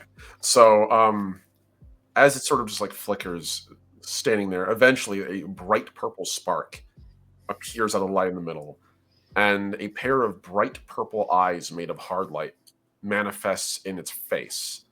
And the light seems to almost have like a vaguely Anazali-esque silhouette as this thing looks over all of you, and then its eyes lock onto you, Becky, and the purple briefly flashes blue, and it walks forward. Child of my makers, why are you here? And it says that in perfect English. Becky would not know what to say. She would be... She's silent for the moment. She's just shocked that, one, it didn't kill her. Two, she's a child of who now? Becky, I think it's talking to you. Yes, I what do I say? Hello. Hello. Its eyes slightly narrow at you, and then it looks off to the right to where you are, Louis. And it gives you this look of like, fuck are you? It's the only real way to describe it. Its eyes sort of narrow a little bit, but not out of like hostility, but almost like a dismissal. Ooh, And it looks slowly back over at you, Becky. Hello. Yes. Again, I ask, why have you arrived? And We need to protect you from our enemies. what could threaten the Imperial? And it slowly walks around you, and its eyes take you in. Strange, your gene plan seems to have changed in the past 1,000 years.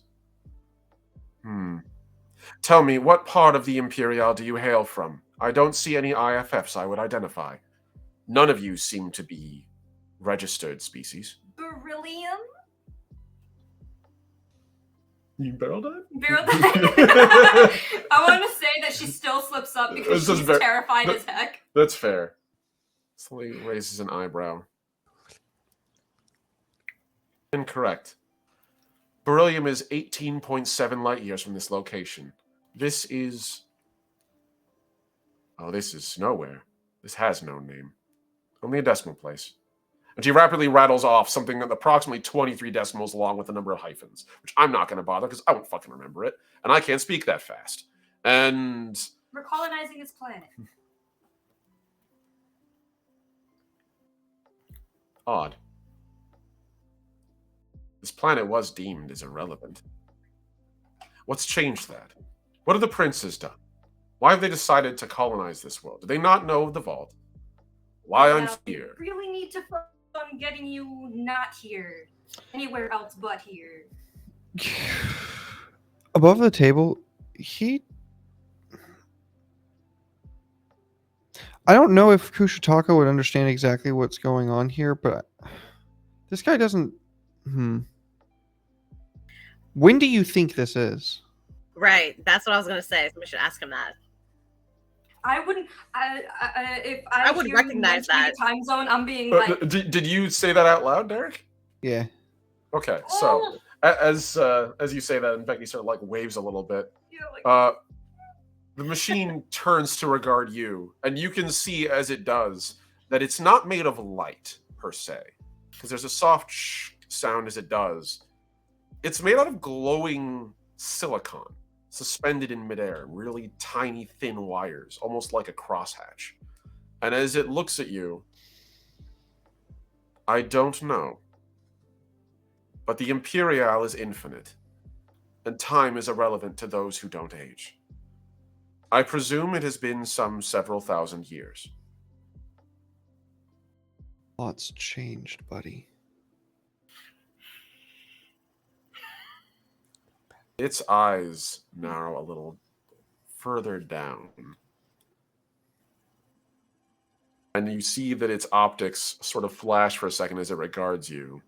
And then it pulses red a little bit. And then they return to purple.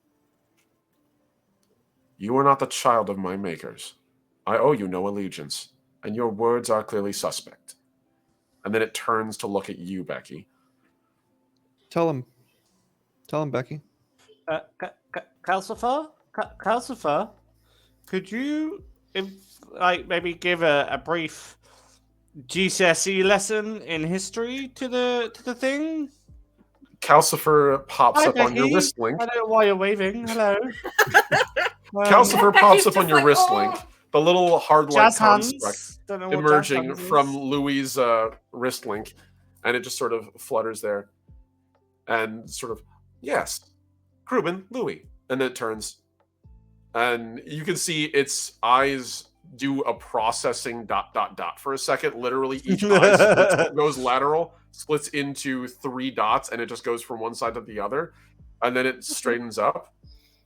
Unknown construct. Anazali in origin. Presumed. Friend. And it slowly turns to look at you. You said that out loud, Becky? Yes. Anazali constructs may or may not be difficult to navigate with or negotiate with. They are ancient, and none of their like have been found in this state for several centuries. To which the thing glowers and leans down, and as it does, you can hear the cracking of its whole body as its silicon form literally sort of like cracks and snaps and reforms. And the purple light within it glows red, and the whole thing takes on like a pink tinge. Inferior construct. You tell me you have not seen my like in so long. Impossible. The Imperial has many of my kind. Why should I trust a small spark like you? Right, I you have know what? access to the prison. There's no need to talk to Calcifer like that. He's my friend. Let's be nice. And I have little to say to subject species of the Imperial such as you. Subject species. Who I'm the gonna go fuck with do Becky. you think you are? I'm gonna go to Becky and just be like, Becky, I think that from observing this, I'm gonna look over it, Thing. this, and I'm just gonna like up and down it thing. It seems like you are the only one who can communicate or who it will even engage in conversation that is not disrespectful, condescending, or demeaning. So I think it would be best if you relay to this thing that its kind is whatever form it is in is currently not around anymore, and this Imperial that they're speaking of is either no longer existing or does not have the power that it assumes that It's history. anymore. I mean, I don't know. Are they no longer existing? It's history. Oh yeah, no, it is Ancient the history. the Imperial collapsed Okay, 4,000 years ago. perfect. So I would The- tell Becky. The to tell them Union that. is built on the bones of the Anazali civilization that has utterly collapsed. They had an apocalypse that was galaxy-wide. Okay, great. So I would Maybe tell Becky. sugarcoat it a little bit. I would tell Sugarcoat it. Out of Becky. character, you're making her. You're delegating this to her. Yes, I'm Like, delegating this to her as the negotiator of the group. So I'm gonna be like, I you tried to tell help, them. but he didn't like Calcifer, and now I think it's a bit of a dick. So Right. So I would say it seems like you're the only one that this thing will trust. So you have to tell them that the Imperial has been collapsed for thousands of years. It's no more. it seems like it will take it well. That's the first thing I'm gonna tell you. Like I'm gonna kind of like be standing behind Becky and like giving her the negotiating 101 course. I'm assuming like, you're that saying course. this over a closed comm, right? Yeah. Yes. Derek, make me a hacking roll. Oh no. That's what, so I'm just gonna be like, Becky, you got this. Like this is exactly what you need to tell them. Okay, cool. Oh my god, Pogs. Okay, so that is going to be a 18. All right. So, as this conversation is happening, you see that this thing strains up a little bit and looks towards Amaya and Becky, and you realize if this thing is ancient Anazali tech, it might try to get into their comms, and you discreetly scramble them. And I'm going to make another roll. So you discreetly scramble them, and the thing, like Becky and I, you can hear like a soft fuzz in your comms, but then they like stabilize again. And this thing wheels and turns to look at you, Kushitaka, and its eyes are burning red. And in their pits, you can see the light dim to black. You have locked me out of a conversation with my creator's child. Why? Why would you impose upon them, serf? And it takes one step forward, and as it does, the ground beneath it splits.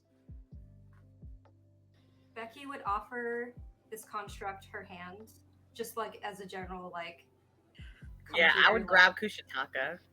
Kushitaka's Yeah, hand you is say like Kushitaka, and I would just be Yeah, like, I'm gonna he's grab got one of Kushitaka. his guitars in his hand, and he's like considering igniting it. Right now, it just looks like kind of like a little Halo energy sword, but like tiny. Right, yeah. Yeah. Pretty I- much, yeah. Yeah. I would put my hand on Kushitaka like, don't. Just wait. Yeah, it was not. I'll be like, just wait.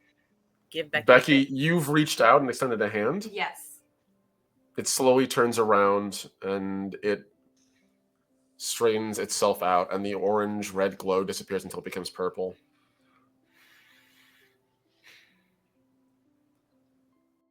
Fine. Mercy is the order of the day. And it turns around and walks towards you, and then as it walks away, you can see the ground where it stood immediately re-solidifies back into a solid blank, like it was never damaged in the first place. I need your help. How may I assist you?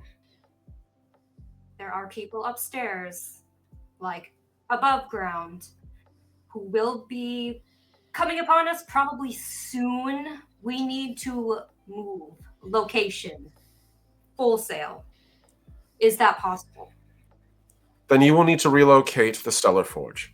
Yes. This can be achieved. And it holds out its hand, and the ring disappears into the bright white blob again, sort of hovers there like fluid, and it holds out its hand, and just into its hand, and just holds it there, a perfect little shining bright white orb, brighter than a halogen light, just hovering there. And you can actually, sort of looking at it, see the light from behind it, as well as the light from in front. And you realize it's literally bending light around it from the force of its gravitational pull, like a little black hole. And as it slowly turns to you, if you wish to carry it, you can, but be cautious. Your gene plan is not fully compatible with our technology. You will need to edify me further as to the reason for this. I don't have an answer for you. I find that answer spacious and dodging. However, if expediency is required, then you may take it. And me. And it holds the orb out to you. And there's a flash of light, and as the whole thing, its silicon begins to fold in on itself, and then spirals into the middle of it, and it just disappears. Oh, you're gorgeous. And She will say that out loud. and the little orb is just hovering in midair in front of you. Okay. So I say we run now, yes? Sure, I'll need to go get my mech suit. Where are we running to? Back to Yulei, back to Arctos. We need to contact the Union, like now. Okay. Oh, yeah, sure. If we contact the Union, that's going to bring a whole lot of problems here. It shouldn't. They should, Amazali, hello. They talk. Right. And if this fellow was left here by himself, I suspect there's a reason for it. And whatever this Stellar Forge thing it is that he has, probably going to be of great interest to people in the Union. Then we need to find a fleet prince. I have a very bad feeling about giving this over to anyone. If it was left here, it was left here sealed off for a reason. I'm not leaving it alone. I'm saying I don't know if it's a good idea to involve outside. I'm literally not doing my job in telling you that, in my professional opinion, I think it would be the best thing to not bring in outsiders here and try to take care of this at the lowest level possible. So where do we go? We gotta leave. Been here 4,000 years. I'm sure it will last another day. He doesn't exactly have a concept of time. It's not him, it's what's going to come for him. Right. I think it's best we probably take it. I think she was a she. Maybe. They. They. It? I just keep referring to it as the thing. That's just how That's so mean. Don't give a fuck if it has a name. Do we Do know if not it can? care. Do we know if it can hear us in orb form? Does it have orb ears? I think it would be best if it just stayed in orb form. Yeah, I think I'm saying this orb in form is character. nice. The Orb plinth form. behind you, by the way, is no longer glowing. It has gone completely dull. But- I think we need to get off planet. get as far away from here as possible. Figure out what this thing is, why Well, it was you- locked away here. Did you call for an extraction, Maya? I did. Shall we head towards it? Let's go. All right. So, as you all head back towards the entrance of the entrance of the cave, and I'm going to assume, Paul, that you get back in your mech. Yes, I do not wish to leave it behind. Okay. So as you all get back over here to where the mech is, in the distance you would hear a loud cracking and splintering sound getting closer and closer until right by one of these shards, you'd see one of them split and fall. And out of it, in the shadows, you would see this large chitinous form slowly pull itself through until eventually, in front of you, you can see the form of a very angry-looking Rockhopper Orlinar. Shite. The size of a Fucking Tyranid warrior. construct. Size of a 20-foot-tall mech with arms strong enough to cleave through stone, and its mouth dripping hissing acid. As it pulls itself out, leans back, and screams loud enough to crack the plating on the windshield of your mech. And that's where we're gonna end our session! No! Motherfucker. No! That's fair. That's good shit. Thank Good you guys, cliffhanger. I appreciate it. So, thank you guys for Yeah. this wonderful session of Legacy First Flight. I fucking enjoyed that. Was so fucking excited for you guys to get into this place. So, hell Hell yeah. That was awesome. Great cliffhanger. Wonderful. Thank you. Ah, my friend, I hand the reins back to you. Awesome. Well, thank you, Omni. Thank you for another banger session of Legacy. So much fun to play this game. Love living in science fantasy, science future land. It's not science fantasy. It's more science fiction because it's not quite as. There's only so many things that go shoopty whoopty, and this is one of them. Right, only so many liberties you take. Yeah, most of it's pretty grounded. But I love it. I have a great time. I have a lot of anticipation for the rest of this story because I really like where things are going. I like the party dynamic. I like that everybody thinks I'm an asshole, which is funny. Amazing. You're the sweetest person ever. Thank you. Kawaii Tornado, thank you for the 100 biddies. Much appreciated, dog. Thank you very much. Let's do our round robin thing. Paul, where can people find you? What are you working on lately? Howdy, guys. My name is Paul, aka I'm San. I have been your mech suiting wielding confused guy this session. But it was a lot of fun, and I enjoy playing a less intelligent character. It's quite nice for me. You can find me at @D20 on Twitter, Twitch, and tabletop TikTok. I sadly will not be here for the next session because I'm going to my first ever convention. Hell Exciting yeah. times. Where I will be DMing live on stage 2 nights in a row. With some fantastic players and hopefully an awesome audience as well. Dude, that's sick. My Hell yeah. big projects at the moment are, of course, Homebrew Havoc. The season 1 is coming to an end slowly. If my players could fucking move with the story, they'd probably be ending quicker, but they don't. So that's not going to happen.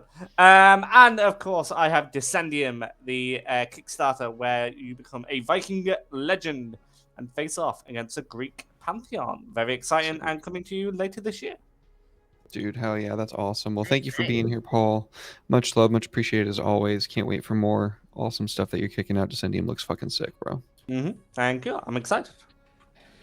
Oh, I missed the text box apparently. JJ, what's happening? Hello, everyone. I am JJ, and today I was playing your favorite little jelly bean, jellyfish alien, my origami negotiator. Let's see, what do I have going on? So tomorrow is Sunday, yeah.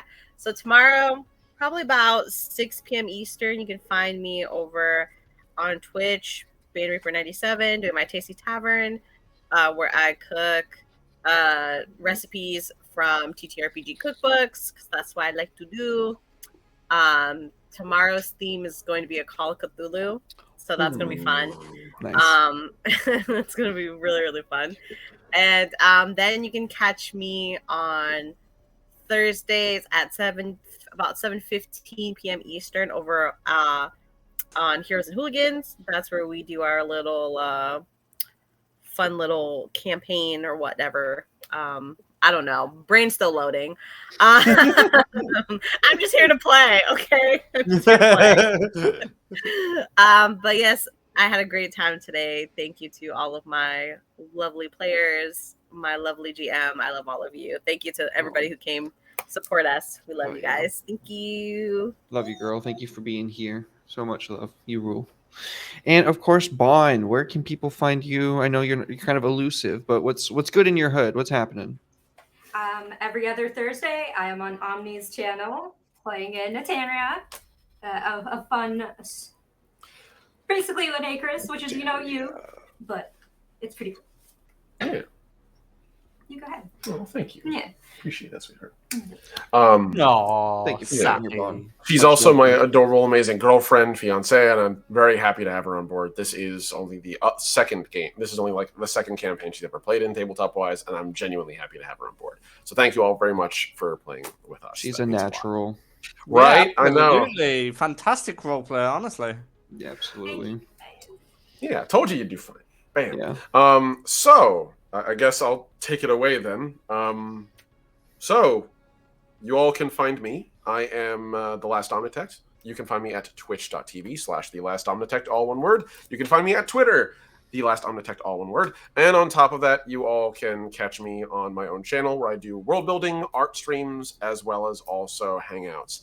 And I'm now running a tabletop role-playing game on there. As Bond mentioned, Wild Skies of Etanria, a light-than-air adventure in Pathfinder 2e. So keep an eye out for that. And I also run Mouse Guard on this channel, as well as also Legacy, First Flight, every other Saturday, Mouse Guard every other Wednesday, Weasel Wednesday coming this week. Super Weasel fucking Wednesday. excited for Weasel Wednesday. And also, if you guys are interested in buying any Legacy merch or any Etanria merch, as might be, there's the Redbubble right there. You guys can find me in my other links. And Derek, as always, thank you so much for the privilege of being able to run something on your channel, especially at this incredibly cool time slot. I love you. Dude, hell yeah. And thank you all so much for your interest in Legacy. It's been a 20-year project. I'm glad I'm finally able to fucking run it. So expect to see that beta coming out. I'm grinding away at rules every fucking night to make sure this gets done. And that's Hell yeah. me. Well, thank you, Omni. Thank you for running such a fantastic game. Much love. Much appreciated as always. Folks, if you didn't know, you can get yourself 10% off of a custom DMDM Studios dice case by going to ko-fi.com/theshadysale using code RPGINN at checkout. They are beautiful. They absorb sunlight and they glow in the dark. They hold a full set of 7 dice, and you can get yours for a little bit off using our sponsor's code. Thank you very much to our sponsors. We love you and we appreciate you. I will be back here in about 2.5 hours with Covet Syndicate. We are going to be continuing on with our journey in the Morning Castle, and things are about to get a little chilly, I think. Luckily, our party found a resolve for that, at least to keep themselves alive. But that's good, so don't miss that. 2.5 hours. Monday, I'll be live on twitch.tv/redemptionva with Soldiers of Fortune, a Pathfinder 2e campaign. Tuesday, I'll be live on Redemption VA with Magic the Gathering. I get to display my new Orzhov deck. I'm incredibly excited about that because it went very well last night. And then Wednesday, we have Mouse Guard at 7 p.m. Central Standard Time, hosted by The Last Omnitect, the homie right over there, for show. Nothing Thursday. And then Darker Stars on Friday at 7 p.m. Central Standard Time. And then next Saturday, you can catch us live right here at 12:30 p.m. Central Standard Time with Booty. I know we've been gone for like a month, but, life happens. Stuff gets in the way. It is what it is. But we'll see you guys here in about 2.5 hours with Covet Syndicate. Bye. Peace.